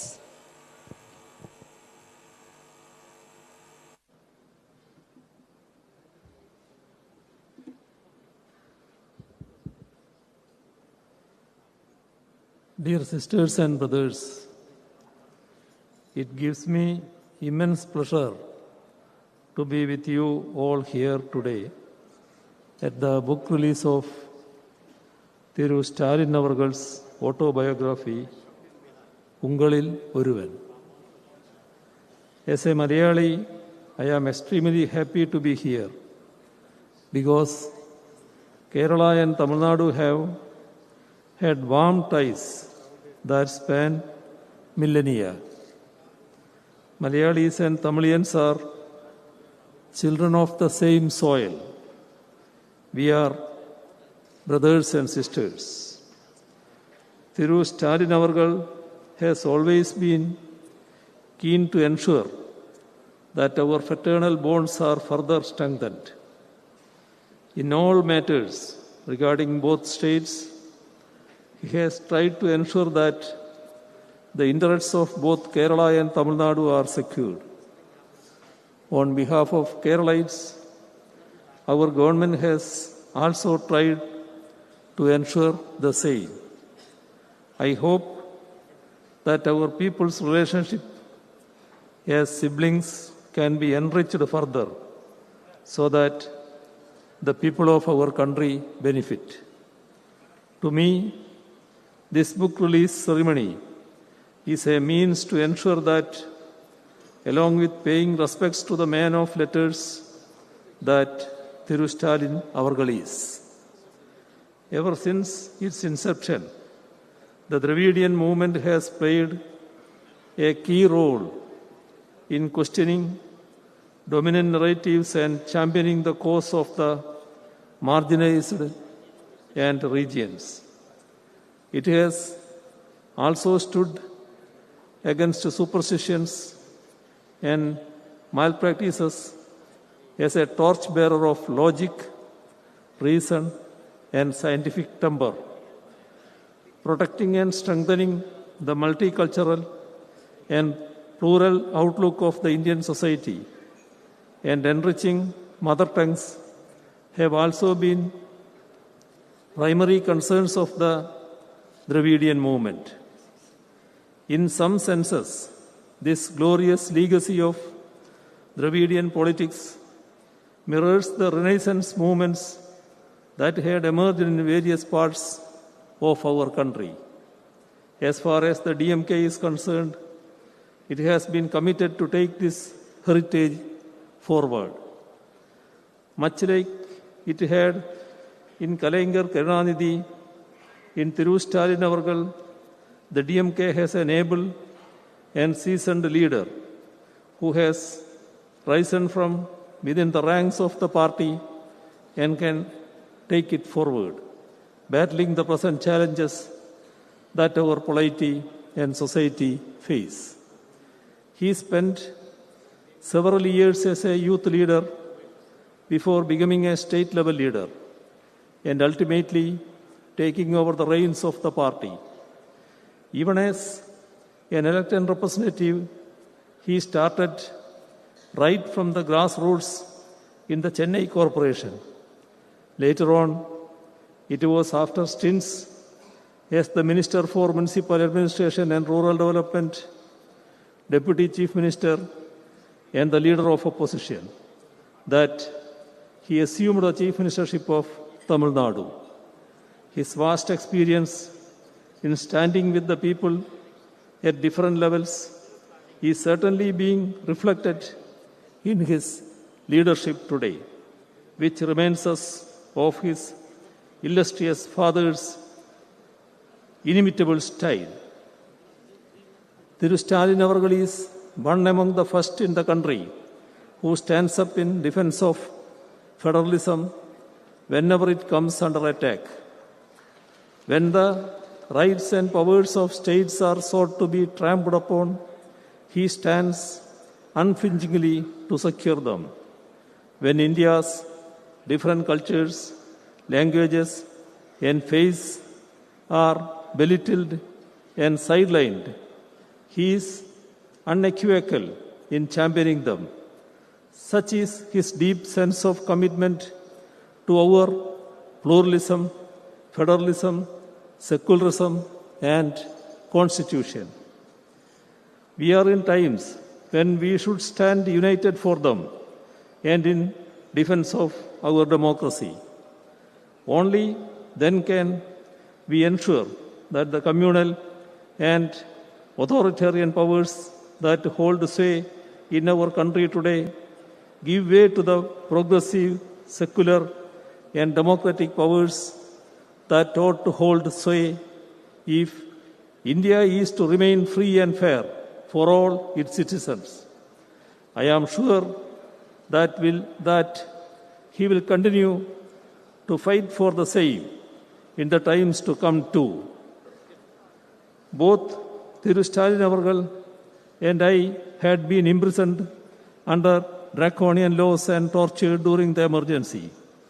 As people who have been deprived of our basic freedoms for standing up against injustices, fighting for the freedom of those who have been oppressed by the system comes naturally to us. This has been reflected in his interventions for the backward communities and students. He has been in the thick of coordinating the fight against those who are misusing the system to divide us and oppress us. And in that joint fight, he has displayed statesmanship by bringing more allies into its fold and accommodating them based on ground realities. In the first part of Thiru Stalin Avargal's autobiography, Ungalil Oruvan, that is being released today, it is a detailed account of the first 23 years of his life, right from his birth to his incarceration during the national emergency.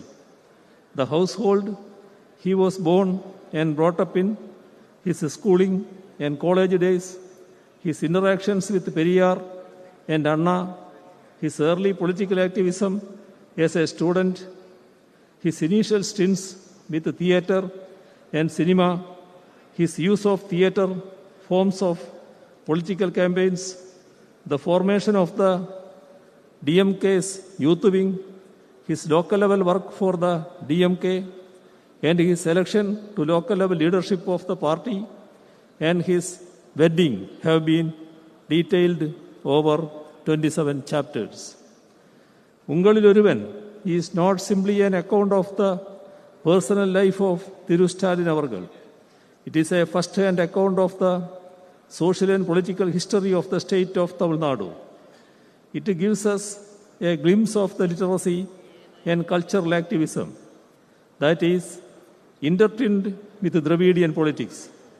It gives us an insider's take on how Dravidian politics made inroads into the youth and students of Tamil Nadu.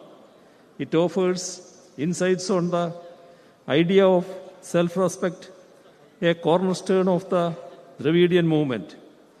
It delves into the struggles organized to protect one's mother tongue and freedom as well, with the churnings in India's polity and society during the 1960s and 70s. Let me conclude by reciting the sage poet Thiruvallur. Let me remember Thiruvallur, a man with a loving heart belongs to another person. I am quoting Thiruvalluvar. A man with a loving heart belongs to another person. Love allows him to extend life beyond its limits. If you go through this autobiography, I am sure you will find a great man who has immense concern for his fellow beings. His love, concern, and affection towards the people truly get reflected in this book. Without an iota of doubt, I can say that Thiru Stalin Avargal belongs not just to him alone, but to the society as a whole. It is against this backdrop that the title of the book, Ungalil Oruvan, becomes meaningful in every sense. As someone who has always tried to read as many books as possible, I can undoubtedly say that I am eagerly waiting for the subsequent parts of Ungalil Oruvan. Part 1 certainly provides a sneak peek into what is to follow. By reading this book, one will be touching the man, Thiru Stalin Avargal. I hope that this autobiography, which makes a good read, will be well received by the public. I express my gratitude for inviting me also to be a part of this book release ceremony and convey my best wishes to the author, Brother Stalin. I gather that it is his birthday tomorrow. Let me also extend advance birthday greetings to him. Thank you. தங்கள் வாழ்த்துரைக்கு மிக்க நன்றி ஐயா. மாணவ பருவகாலம் முதல் இயக்கம் வளர்த்த முன்னோடி கழகத்தின் பொதுச் செயலாளர் மாண்புமிகு திரு துரைமுருகன் அவர்களை தலைமை உரையாற்ற அன்புடன் அழைக்கிறோம்.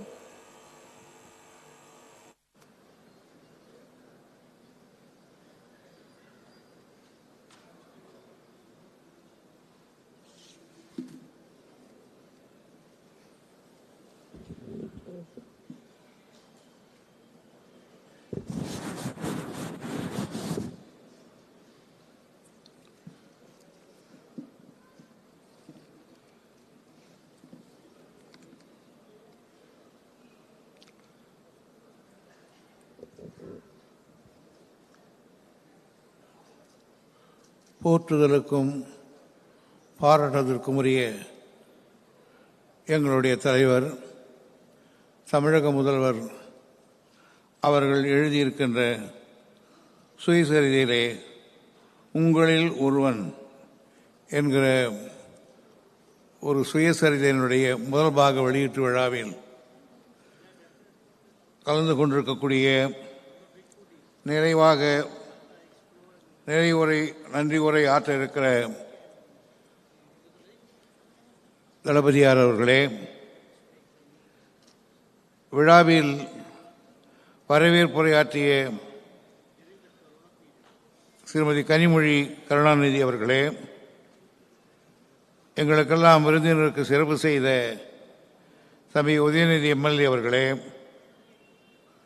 புத்தகத்தை அருமையாக வெளியிட்ட பூம்புகார் பதிவத்தார் அவர்களே, உரையாற்றி அமர்ந்திருக்கக்கூடிய நடிகர் சகோதரர் சத்யராஜ் அவர்களே, மாண்புமிகு தேஜஸ்வி யாதவ் அவர்களே, அருமைமிகு கவிஞர் வைரமுத்து அவர்களே, காஷ்மீரத்து சிங்கம் வசரே ஆசாம் அப்துல்லாவின் பேரன் மரியாதைக்குரிய உமர் அப்துல்லா அவர்களே, திராவிட முன்னேற்ற கழகத்தின் பாராளுமன்ற குழு தலைவர் கழக பொருளாளர் டி.ஆர். பால் அவர்களே, மாண்புமிகு கேரளத்து முதல்வர் பினராயி விஜய் அவர்களே, இறுதியாக உரையாற்ற இருக்கின்ற அகில இந்திய காங்கிரஸ் கட்சியுடைய தலைவர்களில் ஒருவர் நம் மரியாதைக்குரிய ராகுல் காந்தி அவர்களே, மற்றும் இந்த விழாவுக்கு அரங்கத்தில் இணைந்திருக்கின்ற சான்றோர் பெருமக்களே, உங்கள் அனைவருக்கும் முதற்க என்னுடைய நன்றி கலந்த வணக்கம். இந்த மாபெரும் விழாவில்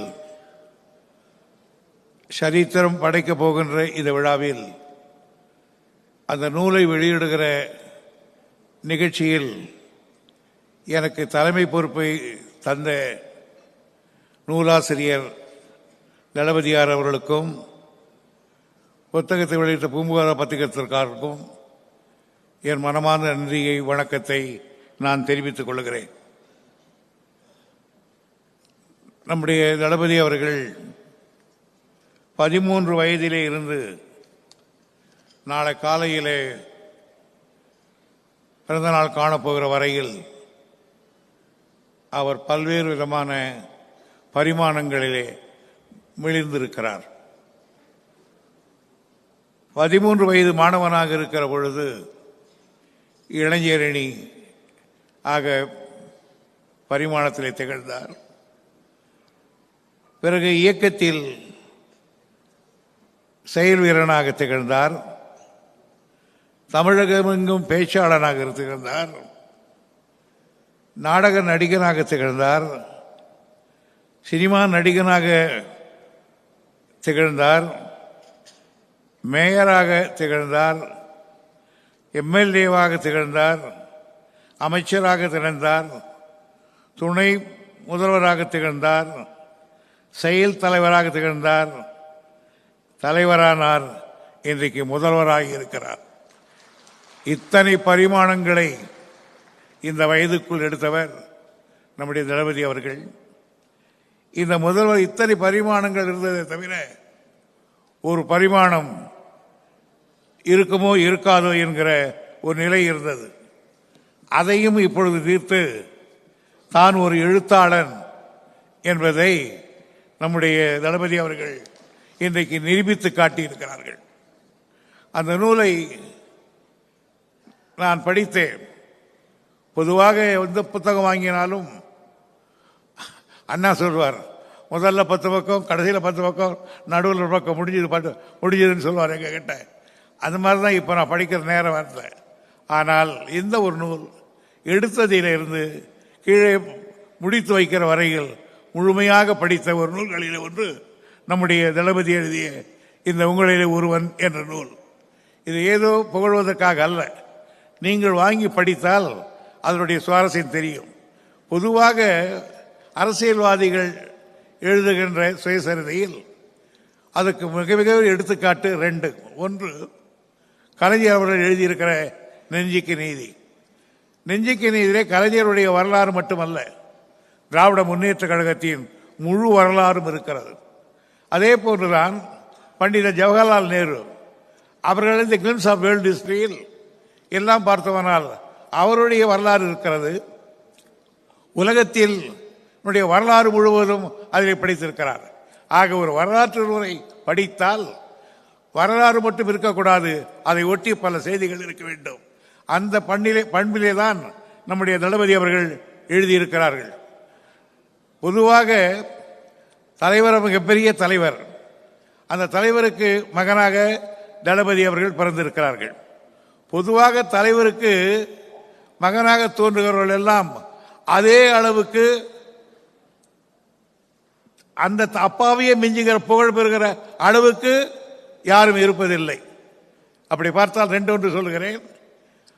மிகப்பெரிய தலைவர், மிகப்பெரிய ஆள் சர்ச்சில். ஆனால் அவங்க வீட்டு பிள்ளைகள் எப்படி இருந்தார் என்று வரலாறு படித்தது தெரியும். ஏன் மகாத்மா காந்தியுடைய பிள்ளைகளே என்ன ஆனாலும் தெரியும். ஆனால் சிலர் தான் விதிவிலக்காக இருக்கக்கூடியவர்கள். சோழ மன்னனிலே ராஜராஜன் மிகப்பெரிய மன்னன், தந்தை பிரகதீஸ்வரத்தை கட்டியவன். அவனுடைய எல்லை வடக்கே துங்கபத்திரை, மேற்கே காந்தாளம், அது மட்டும்தான் தமிழ்நாட்டு எல்லை. ஆனால் அவருக்கு மகனாக பிறந்தவன் ராஜேந்திர சோழன் கங்கையை கொண்டான், காவிரி கொண்டான், பிறகு ஈழத்தை வென்றான், கடாரத்திலே கொடி போட்டான், பிலிப்பைன்ஸ் தீவு வரையிலே வெற்றி கண்டான். ஆகவே தந்தையை விட அதிக புகழ் பெற்றவன் நம்முடைய ராஜேந்திர சோழன். அதைத்தான் சொல்லுவார்கள், தாய் 8 அடிந்தால் குட்டி 14 அடி பாயும் என்று. அதே போலதான் மகேந்திர பல்லவன், காஞ்சியிலே ஒரு மன்னன் அவன். ஆனால் சாளுக்கிய மன்னன் எல்லாம் புலிகேசி படையெடுத்து வந்து அவனை அங்கே தோற்கடித்து சாளுக்கிய படைகள் திருச்சிராப்பள்ளி வரையிலே போய்விட்டது. ஆனால் அவருக்கு பின்னால் மகனாக வந்தவன் நரசிம்ம பல்லவன். அதே புலிகேசியை அதே வாதாபியுடைய தலைநகருக்கு சென்று தீயிட்டு கொளுத்தி வெற்றி கண்டிருக்கிறான். தந்தை புகழ அதிக புகழை பெற்றிருக்கிறவன். அதே போன்றுதான் ஐதர் அலி, அவருக்கு மகனாக பிறந்த திப்பு சுல்தான் அதிக புகழை ஈட்டி காட்டினான். அதே போன்றுதான் நேரு அவர்கள், அவருக்கு மகனாக பிறந்த இந்திரா காந்தி அம்மையார் அவர்களும் அவரை ஒத்த புகழை பெற்றிருக்கிறார்கள். இங்கிலாந்து நாட்டு வரலாற்றில் பிட் என்ற ஒரு பிரதமர் இருந்தார், மிக புகழ்பெற்றவர். அவருக்கு இளைய பிட் த யங்கர் என்று சொல்வார்கள். அவரை விட புகழ் பெற்றார்.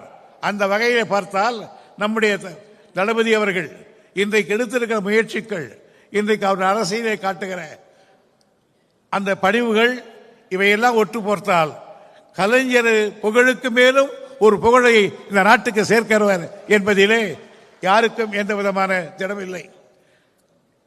நான் கலைஞரோடும் மிக நெருக்கமாக பழகி இருக்கிறேன். தளபதி அவர்களோடும் இப்பொழுது நெருக்கமாக பழகி கொண்டிருக்கிறேன்.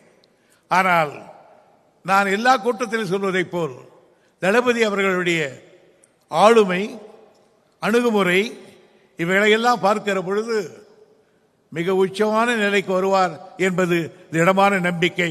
என்னுடைய அனுபவத்தில் நான் அவர் வாழ்த்துகிறேன், பாராட்டுகிறேன். எழுத்து என்பது கலைஞருடைய குடும்பத்துக்கு புதியதல்ல. இங்கே நம்முடைய ராகுல் காந்தி அவர்கள் ஒவ்வொன்றையும் கேட்டுக்கொண்டிருந்தார்கள் என்ன என்று.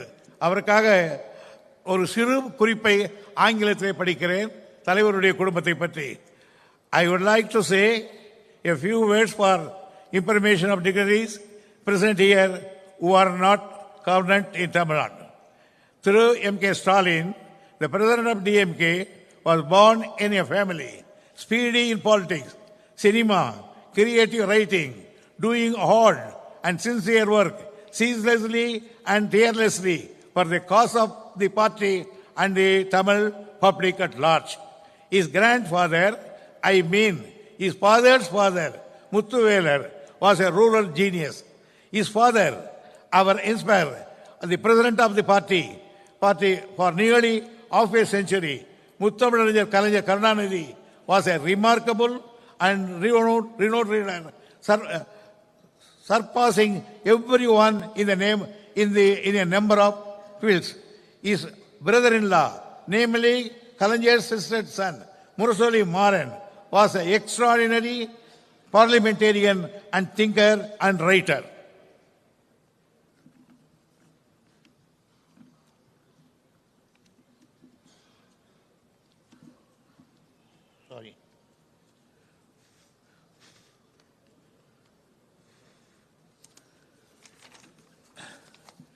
His another brother-in-law, Sir Amritam, is a cinema photographer.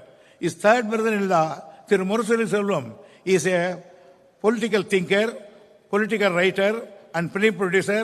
Moreover, he has been a very close and great friend of mine for a very long time from the college days onwards.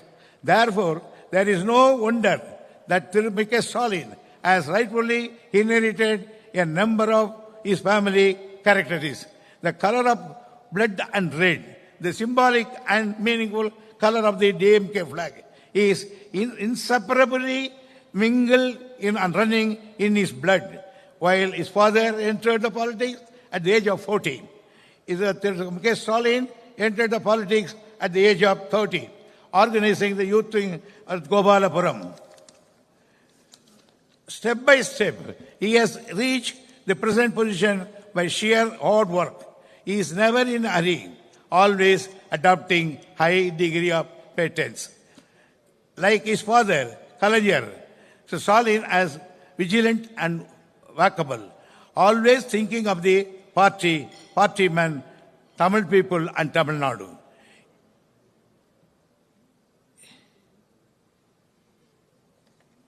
In short, I can say, is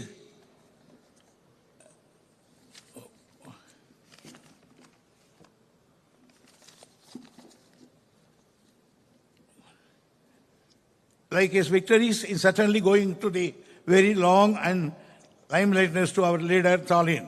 In short, our leader Stalin is a junior Kalaignар for us. a ever youthful leader, commendable commander of the party, laudable leader, evergreen leader, arch of the DMK. He deeply engraved his name in the hearts and minds of the Tamil Nadu people. என்று இத்தகைய பெருமைகளை பெற்றிருக்கிற காரணத்தால் தான் அவர் இன்றைக்கு ஓங்கு புகழ் பெற்றிருக்கிறார். அவர் இந்த நீங்க முன்னாலே சொன்னதை போல் இன்னும் பல பாகங்களை எழுதி நம்முடைய நாட்டுக்கும் மொழிக்கும் சேவை செய்ய வேண்டும் என்று கேட்டுக்கொண்டு, நாங்கள் எவ்வளவு பேர் இருந்தாலும் கடைசியாக இறுதியாக ஒரு சொல்லுகிறேன். போன விழாவில் ஒரு புத்தக வெளியிட்டாவில் அமிர்தம் அவர்கள் பேசிய பேச்சிலிருந்து ஒரு பகுதியை வாங்கிக் கொள்கிறேன். அமிர்தம் பேசுகிற பொழுது எனக்கு கண்ணிலே தண்ணி வந்து விட்டது.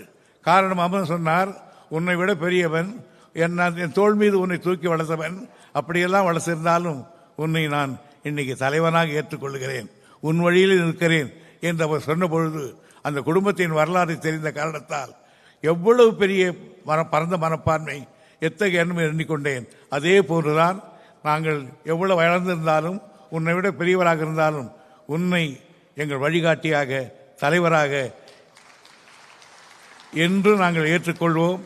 என் தலைவர் கலைஞரிடத்திலே நாங்கள் எப்படி இறுதி வரையில் இருந்தோமோ, தலைவா, எங்கள் மூச்சு இருக்கிற வரையிலே உன்னிடத்திலே நாங்கள் நன்றியோடு இருப்போம். நன்றி, வணக்கம்.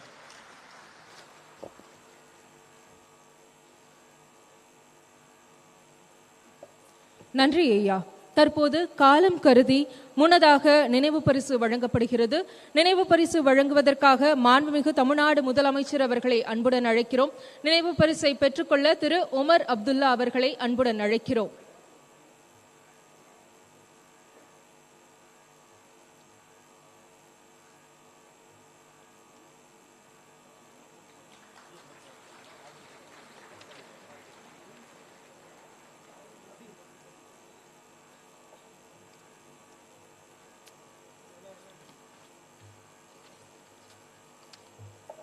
தற்போது கேரள முதலமைச்சர் திரு பினராயி விஜயன் அவர்களுக்கு நினைவு பரிசு வழங்கப்படுகிறது.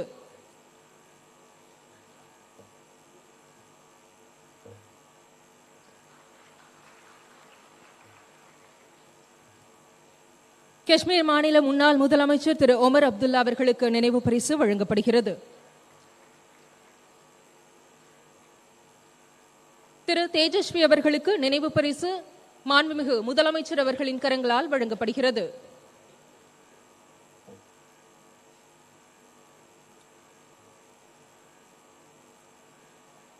முன்னதாக மாண்புமிகு அமைச்சர் திமுக பொதுச் செயலாளர் திரு துரைமுருகன் அவர்களுக்கு நினைவு பரிசு வழங்கப்படுகிறது.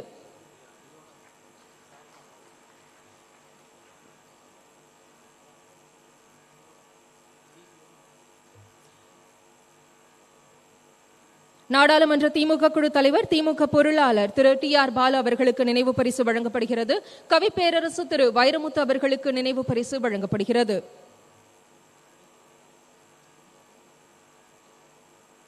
நடிகர் திரு சத்யராஜ் அவர்களுக்கு நினைவு பரிசு வழங்கப்படுகிறது.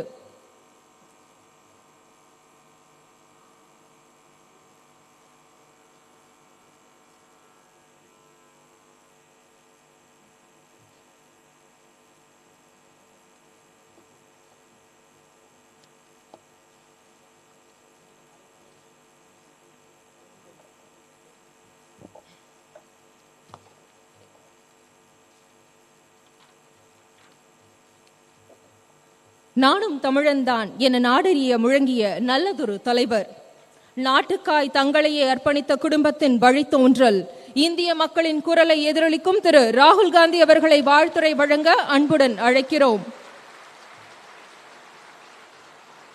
அவரது உரையை மொழிபெயர்க்க திமுக கொள்கை பரப்பு செயலாளர் திரு திருச்சி சிவா MP அவர்களை அழைக்கிறோம்.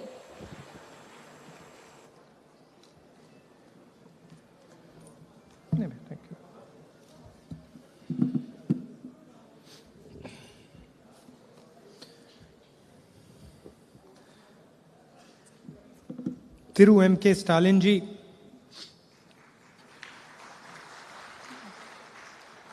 Thiru Durai Murugan ji, Thiru T.R. Balu ji, Thirumati Kanimozi ji, Thiru Pinarayi Vijayan ji, Thiru Omar Abdullah, Thiru Tejashwi Yadav ji, Thiru Veramuthuji, Thiru Satyarajji, friends, brothers and sisters, I'd like to welcome all of you here today.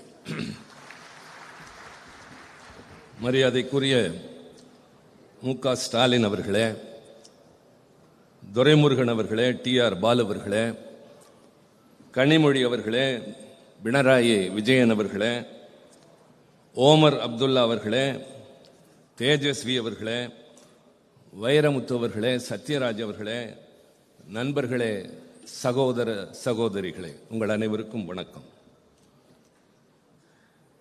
I'd like to congratulate my elder brother Stalinji for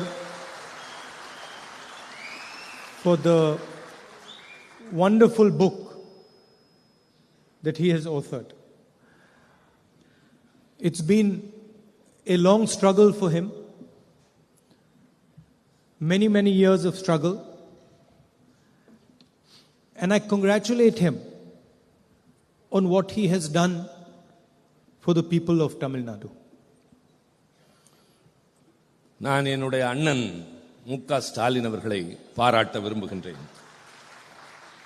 ஒரு அருமையான புத்தகத்தை வழங்கியதற்காக. அவருடைய வாழ்க்கை நீண்ட நெடிய போராட்டம். பல ஆண்டுகள் அந்த போராட்டத்தை அவர் ஈடுபட்டதோடு தமிழ்நாட்டு மக்களுக்கு ஏராளமான நன்மைகள் செய்து வருவதற்காக நான் அவரை பாராட்ட கடமைப்பட்டிருக்கின்றேன். Yesterday, my mother called me and she has sent a letter to Stalinji. So she called me and she told me that it is Stalin's birthday tomorrow. And I said to my mother, I said, I know. I said, do you know how old Stalinji is? And my mother says, no.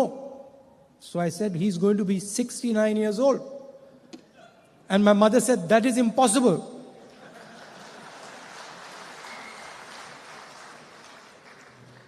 நேற்றைய தினம் என்னுடைய தாயார் என்னை அழைத்து நாளை மு.க. ஸ்டாலினுக்கு பிறந்த நாள் என்று சொன்னார்கள். நான் எனக்கு தெரியும் என்று சொன்னேன்.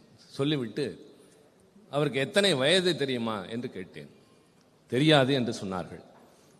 69 என்று சொன்னவுடன் சாத்தியமே இல்லை என்று என்னுடைய தாயார் சொன்னார்கள். So I said, how old do you think he is? So she said, I think he must be 58 or 60. நான் என்னுடைய தாயாரிடம் கேட்டேன், அவருக்கு எத்தனை வயது இருக்கும் என்று நீங்கள் கருதுகிறீர்கள்? 50 அல்லது 60க்குள்ளாகத்தான் இருக்கும் என்று அவர் என்னிடம் சொன்னார். Afterwards she Googled. She does Google these days. She Googled Stalin's age. And then she called me. She sent me a message. My God, you're right. He's 69 years old. நான் அப்படி சொன்னவுடன் என்னுடைய தாயார் கூகுளிலே அந்த செய்தியை ஒப்பிட்டு பார்த்து, ஆம், நீங்க சொன்னது சரிதான் என்று ஒத்துக்கொண்டார்கள். So I don't know if it's in the book, but if it isn't, he has to write another book telling us how he manages to look so young. இந்த புத்தகத்தில் இருக்கிறதா இல்லையா எனக்கு தெரியாது. ஆனால் அவர் இன்னொரு புத்தகம் எழுத வேண்டும், தான் எப்படி இவ்வளவு இளமையாக இருக்கிறோம் என்பதை பற்றி. I'd like to thank Stalinji and all of you for inviting me here and giving me the honor to speak to you.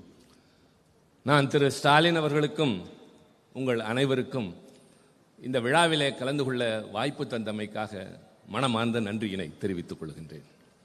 It's always a pleasure for me to come to Tamil Nadu.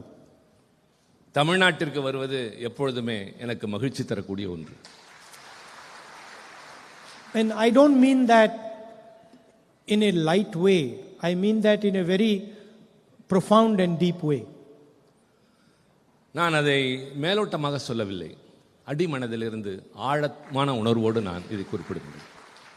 Some days ago I gave a speech in Parliament and I believe it was appreciated in Tamil Nadu. சில நாட்களுக்கு முன்னால் நான் நாடாளுமன்றத்தில் ஆற்றிய உரையினை தமிழ்நாடு மிகப்பெரிய அளவில் பாராட்டியதாக நான் அறிந்தேன். And as I was walking out of Parliament, these journalists, they try to be clever all the time. As I was walking out of Parliament, one of the journalists asked me, "You gave this speech. Why did you mention Tamil Nadu so many times?" நான் நாடாளுமன்றத்திலிருந்து வெளியே வந்தபோது பத்திரிகையாளர்களை பார்த்தேன். அதில் ஒருவர் என்னிடம் கேட்டார், உங்களுடைய உரையில் என்ன காரணத்திற்காக நீங்கள் தமிழ்நாட்டை பற்றி குறிப்பிட்டீர்கள் என்று கேட்டார். And suddenly I realized that I had mentioned Tamil Nadu many times.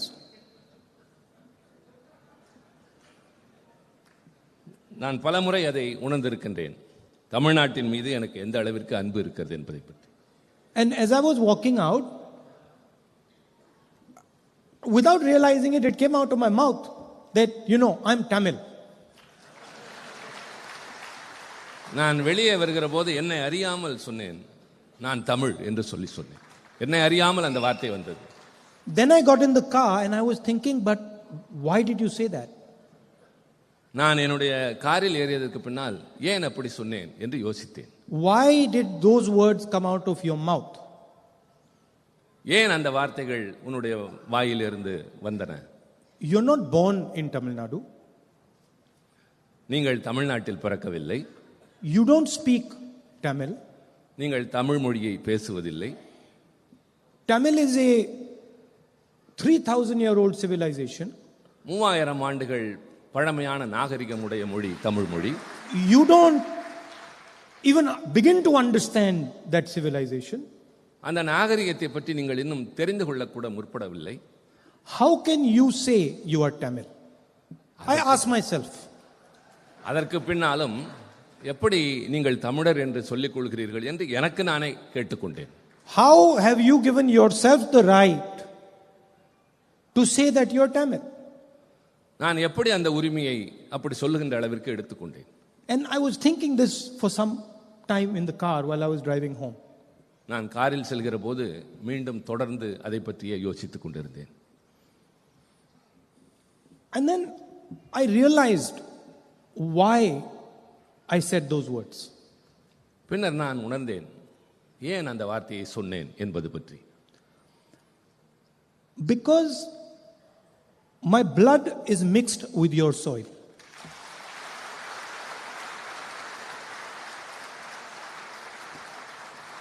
ஏனென்றால் என்னுடைய இரத்தம் இந்த மண்ணில் கலந்திருக்கின்றது. It was a very sad experience for me losing a father. ஒரு தந்தை இழப்பது என்பது குறிப்பாக எனக்கு மிகப்பெரிய வேதனையான சோகமான அனுபவம் தான். Very difficult experience, but also an experience I learned from. நான் அந்த சோகமான அனுபவத்தை திருப்பி திருப்பி எண்ணி பார்க்கிறேன். And so I realized that I do have the right to call myself Tamil. நான் உணர்ந்தேன் என்னை தமிழன் என்று அழைத்துக் கொள்வதற்கான எல்லா உரிமைகளும் எனக்கு இருப்பதாக. Now what does it mean to be a Tamil? தமிழனாக இருப்பதனுடைய பொருள் என்ன? The first thing it means is when I come to this state, I come with humility. நான் முதலில் இந்த மண்ணுக்கு வருகிற போது பணிவான குணத்துடன் இங்கு வருகின்றேன். I come bowing my head to your tradition, to your history, to your language. உங்களுடைய வரலாற்றிற்கு பாரம்பரியத்திற்கு நான் தலைவணங்குகிறவனாகவே வருகின்றேன். And I come with a desire to understand your perspective. உங்களுடைய எல்லா விதமான பரிமாணங்களையும் உணர்ந்து கொள்ள வேண்டும் என்ற எண்ணத்தோடு தான் நான் ஒவ்வொரு முறையும் வருகின்றேன். In the speech I said, India is a union of states. நான் என்னுடைய நாடாளுமன்ற உரையில் பேசுகிற போது இந்தியா என்பது மாநிலங்களின் ஒன்றியம் என்று குறிப்பிட்டேன். So, when we say state, what is a state? Where does it come from? நாம் மாநிலங்கள் என்று சொல்கிறோம் என்றால் அந்த சொல் எங்கிருந்து வந்தது? ஒரு மாநிலம் என்றால் என்ன? It starts from the land. மண்ணை பற்றியது. From the land come the people. மக்களிடமிருந்து அந்த மண்ணினுடைய தன்மை வருகிறது. From the people comes a voice. மக்களிடமிருந்து அவருடைய குரல் வெளிவருகின்றது. From the voice comes a language. அவருடைய குரலில் இருந்து அவருடைய மொழி வெளிவருகின்றது. From a language comes a culture. மொழியில இருந்து கலாச்சாரம் வருகின்றது. From a culture comes a history. கலாச்சாரத்திலிருந்து சரித்திரம் வருகின்றது. And from a history comes a state. பின்னர் வரலாற்றிலிருந்து மாநிலம் உருவாகின்றது. So when I say that India is a union of states, I am saying that the union of states come together to form India. நான் India என்பது மாநிலங்களின் ஒன்றியம் என்று சொல்லுகிற போது இது மாநிலங்களிலிருந்து தான் இந்தியா என்பதே வருகின்றது என்பதை நான் அழுத்தமாக சொன்னேன். Like letters form a word. எழுத்துக்கள் சேர்ந்து சொல்லாக மாறுகிறது. A word forms a sentence. வார்த்தைகள் சேர்ந்து வாக்கியமாக மாறுகிறது. And a sentences become a poem. வார்த்தைகள் ஒன்று சேர்ந்து வாக்கியமாக மாறி அந்த வாக்கியங்கள் ஒன்று சேர்ந்து கவிதையாக மாறுகின்றது. If you do not respect the letters, you do not respect the words, you do not respect the sentences, you cannot respect the entire poem. எழுத்துக்களை மதிக்கவில்லை என்றால், சொற்களை மதிக்கவில்லை என்றால், வாக்கியத்தை மதிக்கவில்லை என்றால் வேறு எதையும் மதிக்க முடியாது. So when the Prime Minister comes here and he tries to impose some other idea on the people of Tamil Nadu, when he does not understand that Tamil Nadu is just not two words. Tamil Nadu is 3,000 years. Tamil Nadu is the land. Tamil Nadu is the people. Tamil Nadu is the language. Tamil Nadu is the words. When he does not understand that, he insults this state and he insults our country. பிரதமர் இங்கு வருகிற போதெல்லாம் பொருள் புரியாமல் தமிழ்நாட்டை பற்றி பேசுகிறார். அது 3000 ஆண்டுகள் பழமையுள்ள ஒரு பாரம்பரியமான நாடு. அவர் சொற்களை புரிந்து கொள்வதில்லை, வாக்கியங்களை புரிந்து கொள்வதில்லை, மொழியை புரிந்து கொள்வதில்லை. பின்னர் எந்த அடிப்படையில் தமிழ்நாட்டை பற்றி அவர் பேசுகிறார்? How can you take away the voice of the people of Tamil Nadu and then say to the people of Tamil Nadu that I respect you? அவருடைய குரலை புரிந்து கொள்ள முடியாமல் நான் உங்களுக்காக பேசுகிறேன் என்று எப்படி அவர் சொல்ல முடியும்? When the people of Tamil Nadu repeatedly ask you and want to talk to you about NEET and you don't answer them, what type of respect is that? அவர்கள் திருப்பி திருப்பி கேட்கிற எதையுமே உணர்ந்து கொள்ளாமல் நீங்கள் பேசுகிற போது அவர்கள் மீது என்ன மரியாதை வைத்திருக்கிறீர்கள்? When the voice of Tamil Nadu says the GST is unfair, the GST harms productive states, and you do not respond, who are you disrespecting? தமிழ்நாட்டு மக்கள் ஒட்டுமொத்தமாக ஜிஎஸ்டி என்பது நியாயமற்றது, அது எங்களுக்கு பாதகம் ஏற்படுத்துகிறது என்று சொல்வதை புரிந்து கொள்ளாமல் நீங்கள் அவர்களை அவமதிக்கிறீர்கள். And I said in Parliament, they do not understand the history of Tamil Nadu, they do not understand the history of this nation. நான் நாடாளுமன்றத்தில் பேசுகிற போது சொன்னேன், அவர்கள் தமிழ்நாட்டினுடைய வரலாற்றையும் தெரிந்து கொள்வதில்லை, இந்த நாட்டினுடைய வரலாற்றையும் தெரிந்து கொள்ளவில்லை. In 3,000 years, nobody has been able to impose anything on the Tamil people. கடந்த 3000 ஆண்டுகளில் தமிழ்நாட்டின் மீது யாராலும் எதையும் திணிக்க முடிந்ததில்லை. And in 3,000 years from today, nobody will be able to impose anything on the Tamil people. 3000 ஆண்டுகளாக தொடர்ந்து இன்று வரை யாராலும் எதையும் தமிழ்நாட்டின் மீது திணிக்க முடியவில்லை. But I have experience of the Tamil people. ஆனால் எனக்கு தமிழ்நாட்டு மக்களை பற்றிய அனுபவம் இருக்கின்றது. You talk to them with love and affection, you can get anything out of them. அவரிடம் அன்போடும் அக்கறையோடும் பேசினால் அவரிடமிருந்து எதையும் நீங்கள் பெறலாம். You come here, you respect their culture, their language, you try to learn from them, they will give you nothing but love in return. நீங்கள் இங்கு வாருங்கள், வந்து அவருடைய கலாச்சாரத்தை, பாரம்பரியத்தை, மொழியை பற்றி புரிந்து கொள்ளுங்கள். அவர்கள் அதற்கு பதிலாக அன்பையும் பரிவையும் உங்கள் மீது வாரி வழங்குவார். It's a misunderstanding that the Prime Minister has. பிரதமருக்கு இருப்பது சரியாக புரிந்து கொள்ளாத ஒரு தன்மை. And it is a misunderstanding that applies to all states of our union. கிட்டத்தட்ட இந்த நாட்டில் இருக்கிற எல்லா மாநிலங்களை பற்றியும் அவருக்கு இப்படித்தான் ஒரு புரிந்து கொள்ளாத தன்மை இருக்கின்றது. My friend and colleague Omar spoke wonderfully today. என்னுடைய நண்பரும் சகாவுமான ஓமர் இங்கே மிக அழகாக பேசினார். And he said probably the most important thing that was to be said today. மிக முக்கியமாக எதை சொல்ல வேண்டுமோ அவர் அதை இன்றைக்கு இந்த மன்றத்தில் சொன்னார். And I want to repeat it here. நான் அதை திருப்பி சொல்ல விரும்புகின்றேன். We have to understand that for the first time since independence, a state of the Indian Union had its powers taken away from it.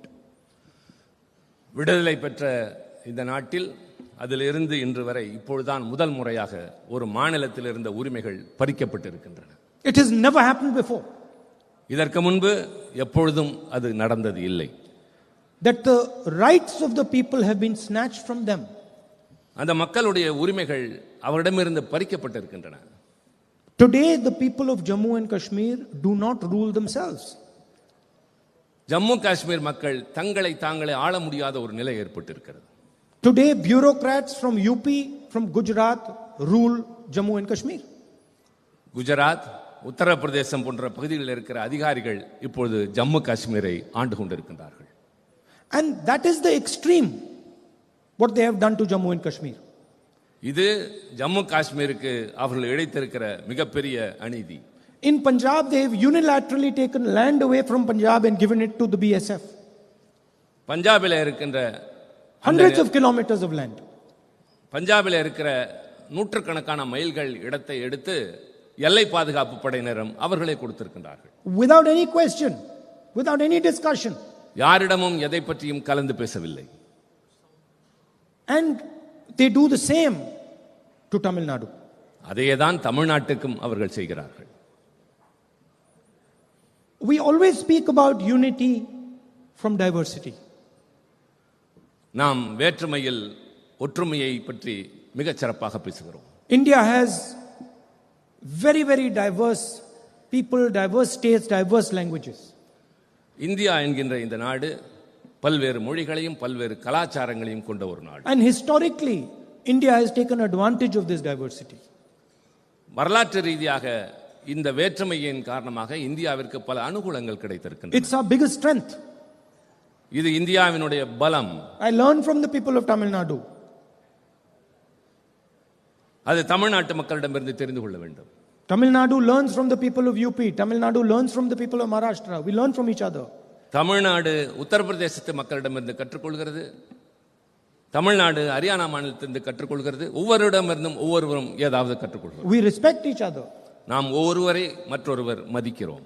So our vision is unity from diversity. எங்களுடைய ஒட்டுமொத்தமான கருத்து வேற்றுமையில் ஒற்றுமை. And their vision is unity through conformity. Through conformity. அவர்கள் சொல்வது நாம் சொல்வதும் இதுதான். ஒரு உறுதியான வகையிலே தான் இந்த ஒற்றுமையை நிலைநிறுத்த முடியும். You will conform to what we have to say. நாங்கள் எதை சொல்கிறோமோ அதை தான் நீங்கள் உறுதிப்படுத்த வேண்டும். But who gave you the right? யார் அந்த உரிமையை தருவது? Who are you to decide what India should be? நீங்கள் யார் இந்தியா எப்படி இருக்க வேண்டும் என்று தீர்மானிப்பதற்கு? Why can't the people of India decide what India should be? ஏன் இந்திய நாட்டு மக்கள் இந்தியா எப்படி இருக்க வேண்டும் என்று தீர்மானிக்க கூடாது? Who has given you this honor? Why? உங்களுக்கு யார் அந்த அதிகாரத்தை கொடுத்தது? So this is the central fight in our country today. இதுதான் இன்றைக்கு இருக்கிற முக்கியமான மைய பிரச்சனை இந்த நாட்டை பொறுத்தவரை. The voice of our people is represented in our institutions. நம்முடைய அமைப்பில் மக்களுடைய குரல் தான் எதிரொலிக்க வேண்டும். And systematically the voice of our people is being attacked. ஆனால் தொடர்ச்சியாக திட்டமிட்டு மக்களுடைய உரிமைகளும் உணர்வுகளும் நசுக்கப்படுகின்றன. The judiciary, the election commission, the media, systematically one by one these things are being attacked. நீதித்துறை, தேர்தல் ஆணையம், பத்திரிகை துறை எல்லாம் தொடர்ச்சியாக திட்டமிட்டு நசுக்கப்படுகின்றன. But the BJP should not be under any illusions. We know how to fight them. We are going to fight them. We are going to defeat them. Bharatiya Janata எந்த கற்பனையான உலகத்திலும் வாழ வேண்டாம். அவர்களை எப்படி யுத்தம் செய்வது, எப்படி அவர்களை எதிர்கொள்வது என்பது எங்களுக்கு தெரியும். Because they are fighting history. They are fighting tradition. ஏனென்றால் அவர்கள் வரலாற்றை எதிர்த்து போரிடுகிறார்கள். And they cannot defeat it. அவர்கள் பாரம்பரியத்தை எதிர்த்து போரிட்டுக் கொண்டிருக்கிறார்கள். அது அவர்களால் முடியாது. தோற்றுக்கொண்டேதான் இருப்பார்கள். Once again, it's a honor for me to come here and say these words to you. மீண்டும் ஒரு முறை உங்கள் முன்னால் நான் வந்து பேசுவதற்கு நான் பெரும் மகிழ்ச்சி அடைகின்றேன். மதிப்பளித்ததாக நான் உணர்கின்றேன். I'd like to conclude by wishing Brother Stalin a very happy birthday tomorrow. என்னுடைய உரையினை திரு ஸ்டாலின் அவர்களுக்கு என்னுடைய உளமார்ந்த பிறந்தநாள் வாழ்த்துக்களை தெரிவித்துக் கொண்டு, And I've noticed he's trimmed down a lot. நான் கவனித்தேன், முன்னை விட அவர் இன்னும் இளமையாக இப்போது தோற்றமளிக்கின்றார். So he should eat properly the cake tomorrow. அதனால் நாளை அவர் பிறந்த நாள் கேக்கை சரியாகவே சாப்பிட வேண்டும். Thank you. நன்றி. நன்றி, வணக்கம். We wholeheartedly thank you, India's most dynamic leader, for your presence and special address. நன்றி நவல்தலில் தமிழருக்கு நிகர் தமிழரே என்பதை மீண்டும் நிரூபிக்க விழாவில் பங்கேற்ற மற்றவர்களுக்கும் நிறைவு பரிசு வழங்கப்படுகிறது. பீகார் சட்டமன்ற எதிர்க்கட்சித் தலைவர் திரு தேஜஸ்வி அவர்களுக்கு நினைவு பரிசு வழங்கப்படுகிறது.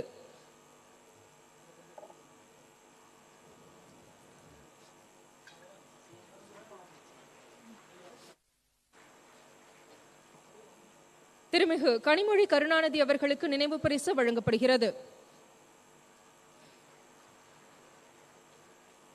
பூம்புகார் பதிப்பக உரிமையாளர்கள் திரு ராஜா சுந்தர் சிங் மற்றும் திரு ஷாம் பிரசாத் ஆகியோர்களுக்கு நினைவு பரிசு வழங்கப்படுகிறது.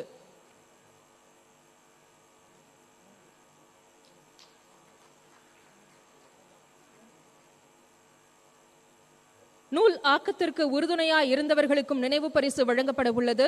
திரு ப. திருமாவேலன், கலைஞர் செய்திகள் தொலைக்காட்சி செய்தி பிரிவு தலைவர் அவர்களுக்கு மாண்புமிகு முதலமைச்சர் அவர்கள் நினைவு பரிசு வழங்கி மகிழ்கிறார். திரு இரா. தினேஷ்குமார், முதலமைச்சரின் தனிச் செயலாளர் அவர்களுக்கு நினைவு பரிசு வழங்கப்படுகிறது. திரு போ. தங்கபாண்டியன்,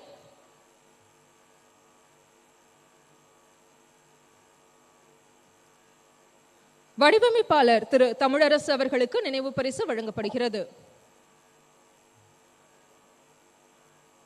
ஓவியர் திரு தமிழ் அவர்களுக்கு நினைவு பரிசு வழங்கப்படுகிறது. நம் ஒப்பற்ற தலைவர் திராவிட மாடல் மாண்புமிகு தமிழ்நாடு முதலமைச்சர் அவர்களை ஏற்புரையும் நன்றியுரையும் ஆற்றிட பேரன்புடன் அழைக்கிறோம். முன்னதாக பூம்புகார் பதிப்பகத்தின் சார்பில் மாண்புமிகு முதலமைச்சர் அவர்களுக்கு நினைவு பரிசு வழங்கப்படுகிறது.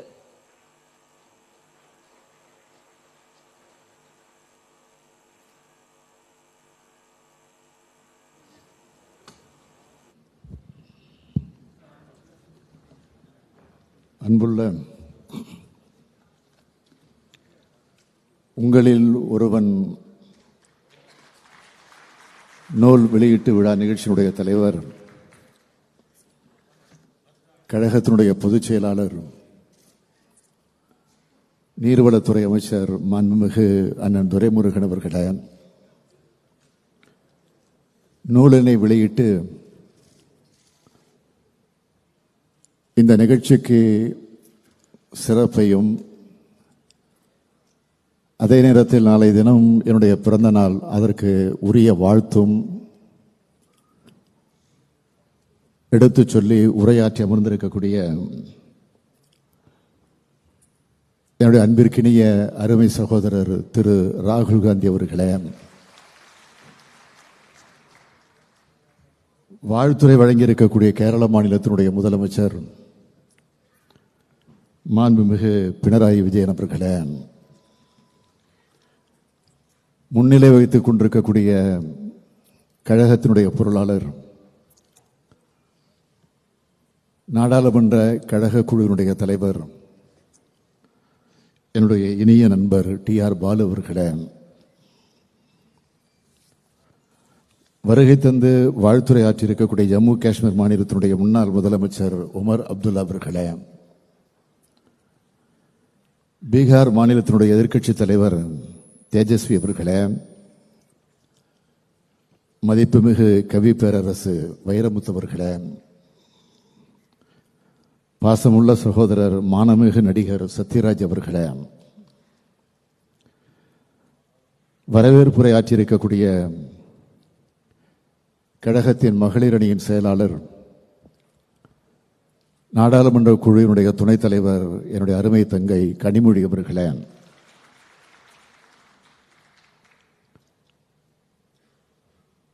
வந்திருக்கக்கூடிய சிறப்பு விருந்தினருக்கெல்லாம் சால்வை அணிவித்து பெருமைப்படுத்தி இருக்கக்கூடிய இளைஞரணியின் செயலாளர் தம்பி உதயநிதி ஸ்டாலின் அவர்களே,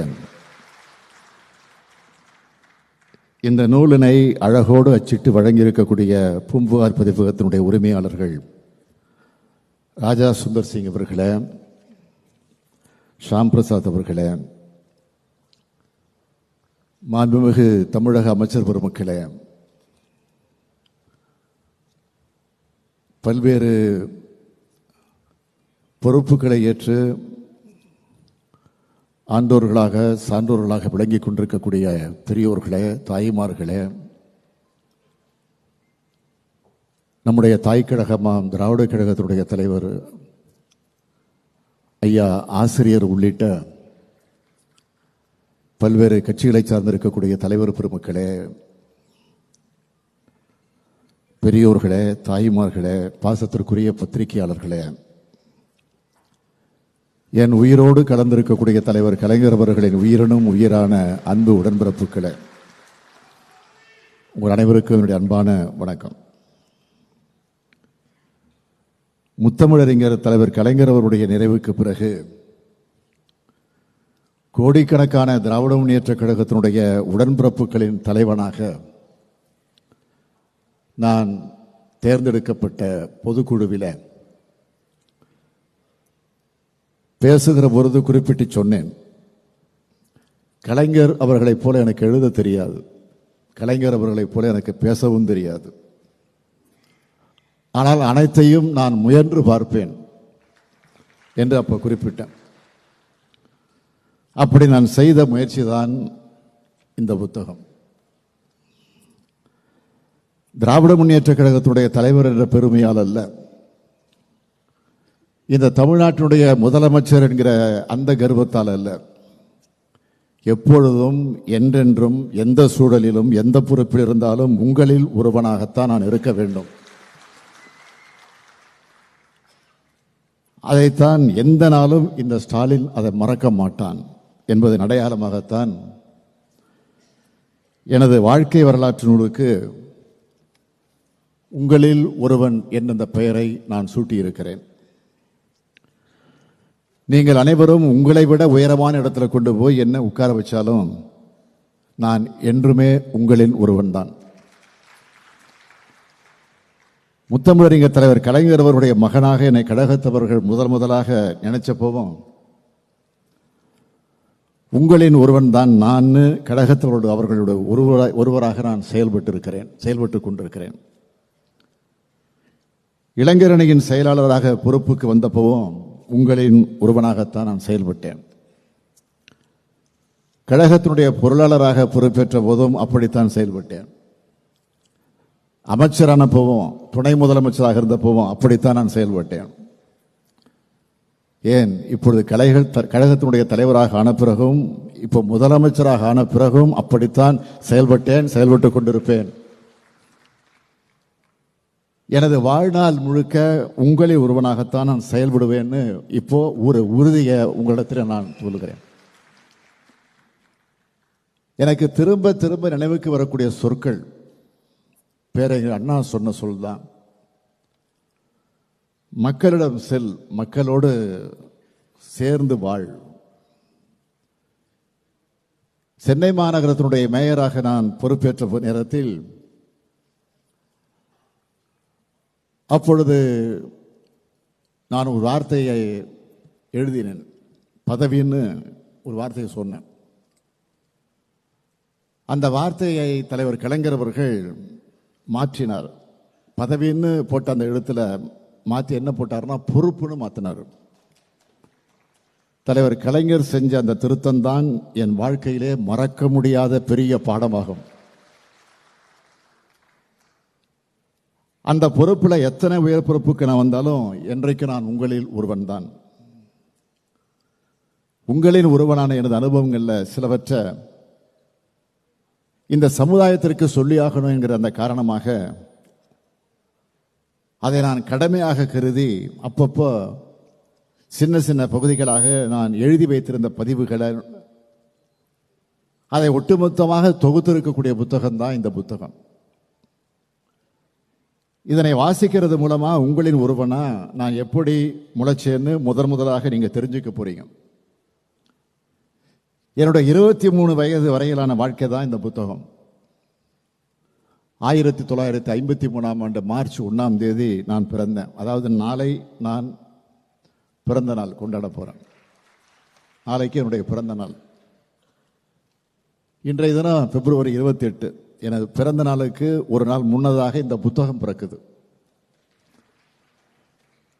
1976ஆம் ஆண்டு பிப்ரவரி 1 அன்று விசா சட்டத்தின் கீழ் நான் கைது செய்யப்பட்டு சென்னை சிறையில் அடைக்கப்பட்டேன். இதுக்கு இடைப்பட்டிருக்கக்கூடிய ஆண்டுகளில் நடந்த வரலாற்று சுவடுகள் தான் இந்த புத்தகம். எந்த ஒரு மனிதருக்கும் முதல் 25 வயது வரையில காலகட்டம் என்பது மிக மிக முக்கியமான காலகட்டமாகும். அவரது எதிர்கால வாழ்க்கையை தீர்மானிக்கிறது அந்த வயசு தான். அவர் என்னவாக ஆக போறாங்கிறத தீர்மானிக்கிறது அந்த வயசு தான். 8 மனித வாழ்க்கை பிரச்சனை அதை பற்றி எழுதின நம்முடைய கவி பேரரசு வைரமுத்தவர்களுக்கு இது நல்லா தெரியும்.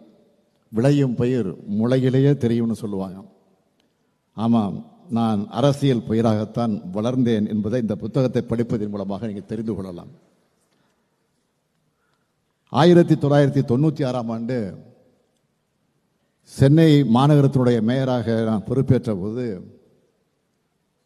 பத்திரிகையாளர்களில் ஒருவர் ஒரு கேள்வி என்னிடத்தில் கேட்டார். அரசியலுக்கு வராம போயிருந்தா நீங்க என்ன ஆகியிருப்பீங்க அப்படின்னு ஒரு கேள்வியை கேட்டார். நான் உடனே சொன்னேன், நான் அரசியலில் தான் இருந்திருப்பேன் அப்படின்னு பதிலுக்கு சொன்னேன். அரசியல் என்பது என்னுடைய ரத்தத்தில் இருந்தது. பள்ளிக்கு போனாலும் சரி, கல்லூரிக்கு போனாலும் சரி, என் மனதில், மூளையில், சிந்தனையில், செயலில் கழகம் கழகம் கழகம் என்பதுதான் இருந்தது என்பதை இந்த புத்தகத்தை நீங்கள் வாசிக்கிற போது நிச்சயமாக நீங்கள் உணரலாம். பிற்காலத்தில் தான் என்னவாக போகிறோம்,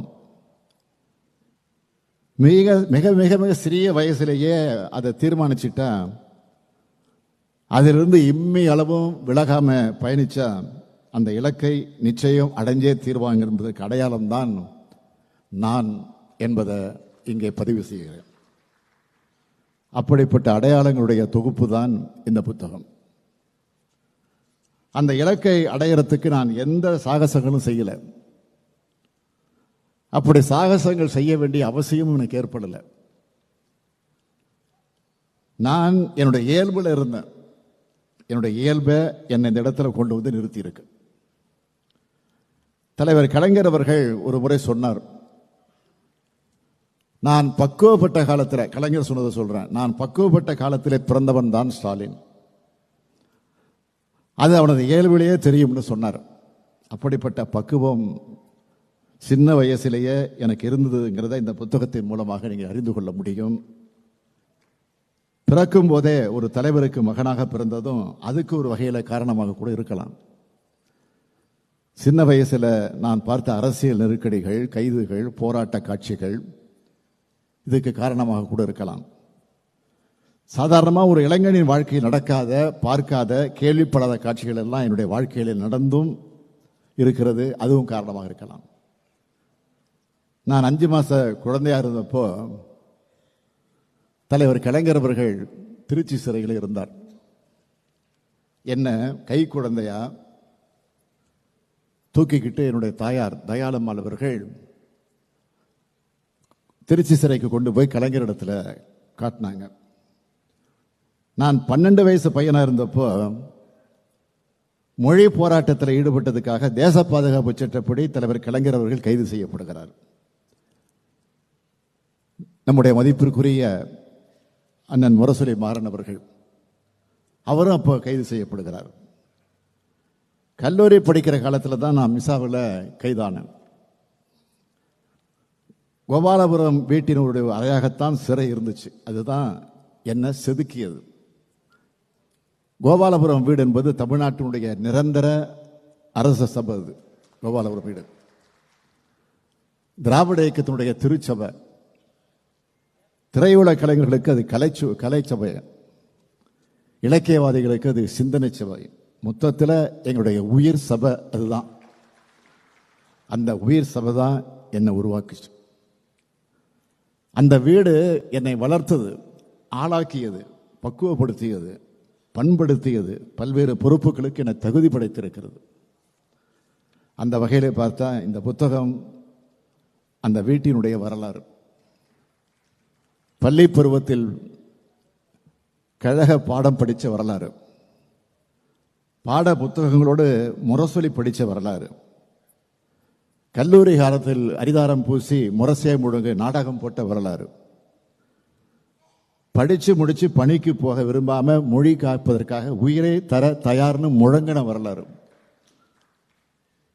திரையுலகிலே கால் பதித்த வரலாறு, 23 வயசுல துர்காவை கரம் பிடிச்ச வரலாறு,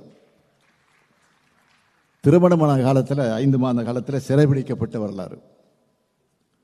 இப்படி எல்லா திருப்பங்களையும் 23 வயதுக்குள்ள பார்த்தவன் தான் நான். அதைத்தான் இந்த புத்தகத்தை நான் எழுதியிருக்கிறேன். தலைவர் கலைஞர் அவர்கள் உட்கார்ந்த நாற்காலியிலே நான் உட்காருவேன்னு நினைச்சு கூட பார்த்தது கிடையாது.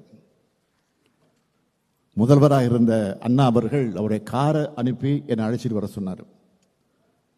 நானும் ஒரு காலத்தில் அந்த நாற்காலியில் உட்காருவேன் என்று அப்போ நினைக்கவே இல்லை. பள்ளிக்கூடத்தில் படித்து கொண்டிருந்த மாணவனாக அண்ணாவினுடைய பிறந்த நாளை நடத்தினப்போ அதில் பல நிகழ்ச்சிகளுக்கு நான் துரைமுருகனை அழைச்சிட்டு வந்து பேச்சாளராக மேடையில் நிற்க வச்சு பேச வச்சு அழகு பார்த்தவண்ணா. அவர் இன்றைக்கு கழகத்தின் பொதுச் செயலாளர், நான் இன்றைக்கு இந்த கழகத்தினுடைய தலைவர். 1953 நான் பிறந்தப்போ குலக்கல்வியை எதிர்த்து போராடணும். இன்று நீட் தேர்வு எதிர்த்து போராடிட்டு இருக்கிறோம். பள்ளி மாணவனாக நான் இருந்தப்போ இந்திய எதிர்ப்பு போராட்டம் நடந்துடும். இன்று இந்திய ஆதிக்கத்தை இன்றைக்கு நாம் எதிர்த்து கொண்டிருக்கிறோம். 1971 அண்ணா விழாவை நான் நடத்தியப்போ 3 மாநிலத்துடைய அமைச்சர்களை வரவழைச்சு அதில் பங்கேற்க வச்சு மாநில சுயாட்சிக்காக குரல் கொடுத்தோம். இன்றும் அதுக்கு முழங்கிட்டு இருக்கோம். இப்படியே சொல்லிக்கிட்டே போகலாம். புத்தகத்தில் இருக்கிறது அதிகம் சொல்லிவிடக்கூடாதுங்கிறதெல்லாம் நான் இதோடு நிறுத்திக்கிறேன். ஏன்னா நீங்கள் காசு கொடுத்து வாங்கி படிக்கணும். இந்த புத்தகத்தில் நான் மட்டும் இல்லை, நூற்றுக்கணக்கான மனிதர்களுடைய முகங்கள் அந்த புத்தகத்தில் இருக்கு. படிக்கிறப்போ உணர்வீங்க. நினைவில் இருக்கக்கூடிய பெயர்களைத்தான் நான் குறிப்பிட்டிருக்கிறேன். என் கூட பயணப்பட்ட மனிதர்கள், எனக்கு துணையாக வந்தவங்க, கூட்டம் ரொம்ப பெருசு. நான் தனி மனிதன் இல்லை, ஒரு கூட்டம் என்பதை இதன் மூலமாக நான் சொல்லியிருக்கேன். இது கொள்கை கூட்டம் என்பதையும் நீங்கள் அறிந்து கொள்ள முடியும். பொது வாழ்வை பூங்காவாக நான் எப்பவும் கருதுனதில்லை. அது புயலை எதிர்த்து நிற்பதாகத்தான் அப்பவும் இருந்திருக்கு, இப்பவும் இருக்கு. அதுக்கு காரணம் எனது குறிக்கோள் என்பது எப்போவுமே பதவியா பொறுப்பா மட்டும் இருந்ததில்லை, கொள்கையாக இருந்துச்சு. சுயமரியாதை கொள்கையிலே தந்தை பெரியார், இன எழுச்சியிலே பேரறிஞர் அண்ணா, இயக்கத்தை வழிநடத்துவதிலே நம்முடைய முத்தமிழறிஞர் தலைவர் கலைஞர், மொழி உரிமையிலே நம்முடைய இனமான பேராசிரியர், இந்த நால்வரின் நிழற்குடையில் தான் நான் நின்று கொண்டிருக்கிறேன். இவர்கள்தான் என்னை செதுக்கிய சிற்பிகள். இந்த நால்வரும் தனி மனிதர்கள் அல்ல, அது தத்துவத்தினுடைய அடையாளங்கள். அத்தகைய தத்துவத்தினுடைய அடையாளமாகவே நான் இருக்க விரும்புகிறேன். எனது தத்துவத்துக்கு திராவிட மாடல், அதான் பெயர், திராவிட மாடல். மாடல் என்பது ஆங்கில சொற்கள். அதை தமிழில் சொல்றதா இருந்தா திராவிடவியல் ஆட்சி முறை. அதுதான் என்னுடைய கோட்பாடு. அனைத்தையும் உள்ளடக்கிய வளர்ச்சி தான் என்னுடைய கோட்பாட்டு நெறிமுறை. கல்வியில், வேலைவாய்ப்பில், தொழில் வளர்ச்சியில், சமூக மேம்பாட்டில் இந்த நாடு ஒன்று சேரணும். அந்த வளர்ச்சி என்பது அனைத்து சமூகங்களையும் மேம்படுத்துவதற்காக அமையணும். ஒரு குறிப்பிட்ட மாவட்டத்தின் வளர்ச்சியாக இல்லாமல் அனைத்து மாவட்டங்கள் சீராக வளரணும், வளர்த்தெடுக்கப்படணும்.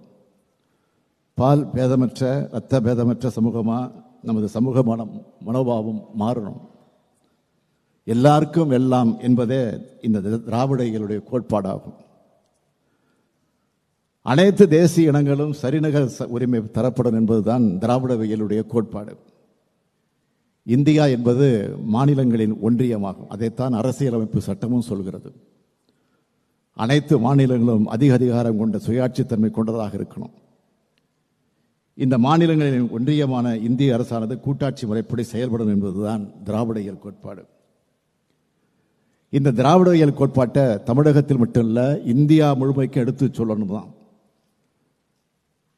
திரு ராகுல் காந்தி அவர்களும், மாண்புமிகு முதல்வராக இருக்கக்கூடிய பினராயி விஜயன் அவர்களும், உமர் அப்துல்லா அவர்களும், தேஜஸ்வி அவர்களும் இங்கே அந்த உணர்வோடு தான் அழைக்கப்பட்டிருக்கிறாங்க. இந்திய நாடாளுமன்றத்துடைய மைய மண்டபத்திலே நின்று நம்முடைய அருமை சகோதரர் ராகுல் காந்தி அவர்கள் ஒன்றை குறிப்பிட்டு சொன்னார். இன்றைக்கும் என்னுடைய செவிகளில் ஒலித்துக் கொண்டிருக்கிறது. India is a union of states என்றும், BJP can never ever rule over the people of Tamil Nadu அப்படின்னு சொன்னார். அவர் திராவிடவியல் கோட்பாட்டை முழுமையாக உள்வாங்கியவர் என்பதை அவர் எடுத்து சொன்ன வார்த்தை நமக்கெல்லாம் உணர்த்தி கொண்டிருக்கிறது. இத்தகைய மனமாற்றத்தை அகில இந்திய தலைவர்கள் அனைவரும் அடையணும் தான் பேரறிஞர் அண்ணா அவர்களும் முத்தமிழறிஞர் கலைஞர் அவர்களும் விரும்பினாங்க. அவங்க காலத்தில் அடைய முடியாத மாற்றம் இப்பொழுது தெரிய தொடங்கி இருக்கு. கூட்டாட்சி தத்துவத்தினுடைய நெறிமுறைகள் குறித்து நம்முடைய சகோதரர் ராகுல் காந்தி அவர்கள் இப்போ அதிகம் பேச தொடங்கி இருக்கிறார். அதற்காக என்னுடைய சார்பில் மட்டுமல்ல, தமிழ்நாட்டு மக்களின் சார்பில் என்னுடைய வாழ்த்துக்களை, பாராட்டுகளை நான் தெரிவிச்சுக்க விரும்புகிறேன். மாநிலங்களுக்கு அதிக அதிகாரம் கொண்ட வகையில் இந்திய அரசியலமைப்பு சட்டம் திருத்தப்படணும். அதற்கு அகில இந்திய காங்கிரஸ், கம்யூனிஸ்ட் கட்சிகள், அனைத்து மாநில கட்சிகளும் குரல் கொடுக்கணும். நிதி உரிமைகள் பறிக்கப்பட்டு, சிந்தனைகள் உரிமைகள் பறிக்கப்பட்டு, செயல்படக்கூடிய உரிமைகள் பறிக்கப்பட்டு, இன்றைய தினம் மாநிலங்கள் அதிகாரமற்ற பகுதிகளாக உருக்குலையக்கூடிய காட்சியை பார்த்து நாம் தடுத்தாகணும். அதுக்கு இந்தியா முழுமைக்குமான அனைத்து கட்சிகளும் ஒன்று சேர்ந்து பாடுபடணும். மாநிலங்களின் அதிகாரங்கள் ஒவ்வொன்றா பறிபோனத காரணமாகத்தான் அந்தந்த மாநில மக்களுடைய அரசியல் உரிமைகளும் பறிக்கப்பட்டு கொண்டிருக்கு. அதனை இப்போது அனைத்து கட்சிகளும் உணர்ந்து கொண்டிருக்கின்றன. மாநிலத்தில் சுயாட்சி, மத்தியிலே கூட்டாட்சி என்பது இன்று இந்தியா முழுமைக்கான முழக்கமாக மாறிவிட்டது. அதைத்தான் நாடாளுமன்றத்தில் திரு ராகுல் காந்தி அவர்கள் அழுத்தம் திருத்தமாக குறிப்பிட்டு சொல்லியிருக்கிறார். அதேபோல் இந்த சட்டத்தினுடைய ஆட்சியாக மட்டும் இல்லாமல் சமூக நீதியின் ஆட்சியாக மாறணும்.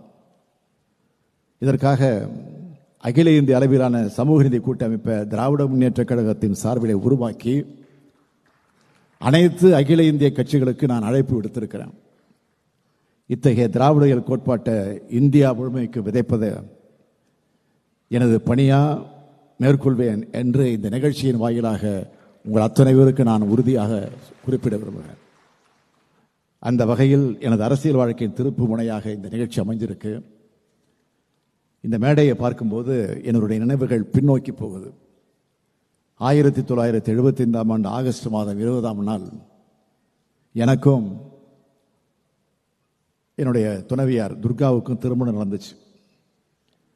எனக்கு முன்னதாகவே அவரும் நானும் என்ற தலைப்பில் துர்கா தன்னுடைய வாழ்க்கை வரலாற்றை எழுதிட்டாங்க. மணமக்களாகிய எங்களை வாழ்த்தி அன்றைக்கு பிரதமராக இருந்த அம்மையார் இந்திரா காந்தி அவர்கள் வாழ்த்து செய்தி அனுப்பியிருந்தாங்க. இன்று அவரது பேரன் ராகுல் காந்தி அவர்கள் இந்த மேடையில் வந்து அமர்ந்திருக்கிறார். ஃபரூக் அப்துல்லா அவர்கள் வாழ்த்து செய்தி அனுப்பியிருந்தார். இன்று அவரது மகன் உமர் அப்துல்லா இந்த மேடையில் இருக்கிறார். கம்யூனிஸ்ட் இயக்கத்தினுடைய மாபெரும் தலைவரான கேரள மாநிலத்தைச் சார்ந்த EMS நம்பூதிரிபாட் அவர்கள் எனக்கு வாழ்த்து செய்தி அனுப்பியிருந்தார். இப்பொழுது கேரளாவிலிருந்து மாண்புமிகு பினராயி விஜயன் அவர்கள் வந்து இந்த மேடையில் அமர்ந்திருக்கிறார். நேரில் வந்து வாழ்த்துவதற்காக பீகாரிலிருந்து பெருந்தலைவர் ஜெகஜீவன் ராம் அவர்கள் வந்திருந்தார். இப்பொழுது பீகாரிலிருந்து தேஸ்தேவி அவர்கள் இங்கே வந்து அமர்ந்திருக்கிறார். அன்று எங்கள் திருமணமே அகில இந்திய மாநாடு போல் நடந்துச்சு. இன்று இந்த புத்தக வெளியீட்டு விழாவும் அகில இந்திய மாநாடு போல் நடந்து கொண்டிருக்கிறது. எங்களது பல்வேறு அரசியல் பணிகளுக்கு இடையில இங்கே வந்திருந்து என்னை பெருமைப்படுத்திய ராகுல் காந்தி அவர்களுக்கும் மாண்புமிகு பினராயி விஜயன் அவர்களுக்கும் உமர் அப்துல்லா அவர்களுக்கும் தேஜஸ்வி அவர்களுக்கும் இந்த நேரத்தில் என்னுடைய நன்றியை தெரிவித்துக் கொள்ள விரும்புகிறேன். I thank each and every one of you for gracing this occasion with your presence. I have always dedicated myself to public life, and I assure that I will remain so forever. Before concluding my speech, I wish to make an appeal, not just to the leaders on the stage, but to everyone who believes in secular value. Our Indian Union is facing a big threat from deceiving forces. We all need to come together to defeat them and protect the funding principles of India. தலைவர் கலைஞர் அவர்களின் புத்தக வெளியீட்டு விழாக்களில் பெரும்பாலும் நம்முடைய கவிப்பேரரசு வைரமுத்தவர்கள் இருப்பார்கள். இந்த மேடையிலும் வைரமுத்தவர்கள் இருக்கிறார்கள். கலைஞர் இல்லாமல் வைரமுத்துவின் புத்தக வெளியீட்டு விழாக்கள் இருக்காது. அந்த நன்றியின் அடையாளமாகத்தான் கலைஞரின் கவிதை அடையாளமாக இங்கு வந்திருந்து வாழ்த்திய அத்தனை பேருக்கு நான் நன்றி தெரிவிச்சுக்க விரும்புகிறேன். திராவிட இயக்கமும் திரையுலகமும் பிரிக்க முடியாதவை. அதேபோல கோபாலபுரமும் கோடம்பாக்கமும் பிரிக்க முடியாதவை. தலைவர் தொடங்கி இன்று உதயநிதி வரை அது தொடர்ந்து வருது. கலை உலகின் பிரதிநிதியா இனமான நடிகர் சத்யராஜ் அவர்கள் கலந்து கொண்டு வாழ்த்துரை வழங்கியிருக்கிறார். அவருக்கு நன்றி தெரிவிச்சுக்கிறேன். கழகத்தின் பொதுச் செயலாளர் மாண்புமிகு துரைமுருகன் அவர்களும் பொருளாளர் TR பாலு அவர்களும் எனது 2 கரங்களாக இருந்து இந்த பங்களிப்பு செய்திருக்கிறாங்க. எனது பள்ளி கல்லூரி பருவ வயதில் அவர்களை நான் பார்த்தேன். இன்று நாங்கள் இணைந்து கழகத்தை காத்து வருகிறோம். கொள்கை சார்ந்த நட்புக்கு எவ்வளவு பலம் அதிகம் என்பதை பல்லாண்டு காலம் இந்த நட்பு காட்டி வருகிறது. இத்தகைய லட்ச உடன்பிறப்புகளால் ஆனதுதான் திராவிட முன்னேற்ற கழகம்.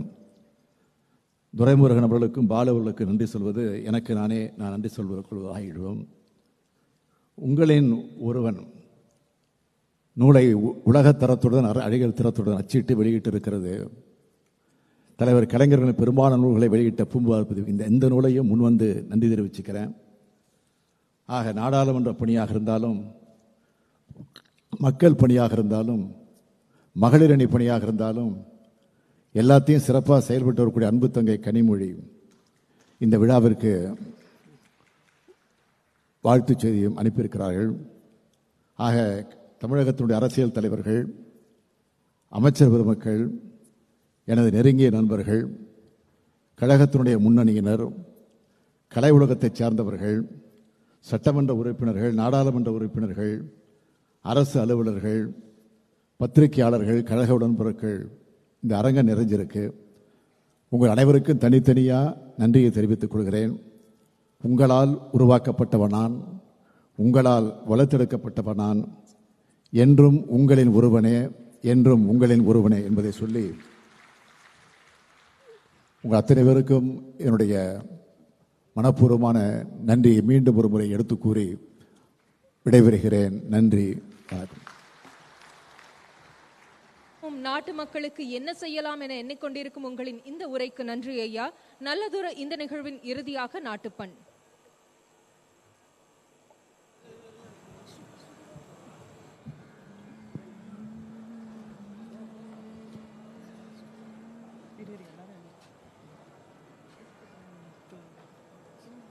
जनगण मन अधिनायक जय हे भारत भाग्य विधाता पंजाब सिंध गुजरात मराठा द्राविड उत्कल बंगा विंध्य हिमाचल यमुना गंगा उच्चल जलति तरंगा तव शुभ नामे जाहे तव शुभ आशीष माहे गाहे तव जय गाथा जनगण मंगलदायक जय हे भारत भाग्य विधाता जय हे जय हे जय हे जय जय जय जय हे. உங்களில் ஒருவன் முதல் பாகம் நூல் வெளியீட்டு விழா இனிதே நிறைவடைந்தது. நன்றி.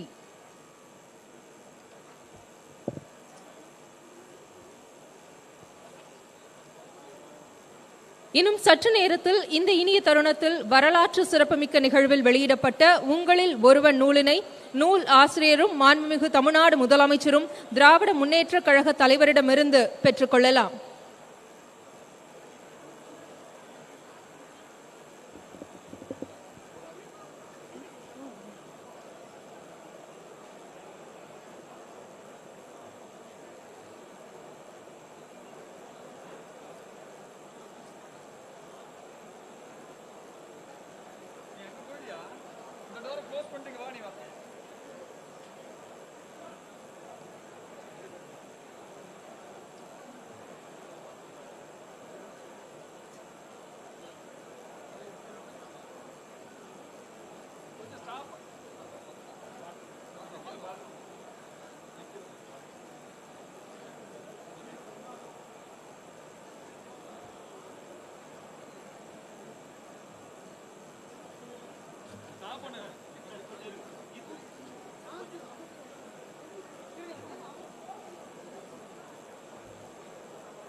கொஞ்சம்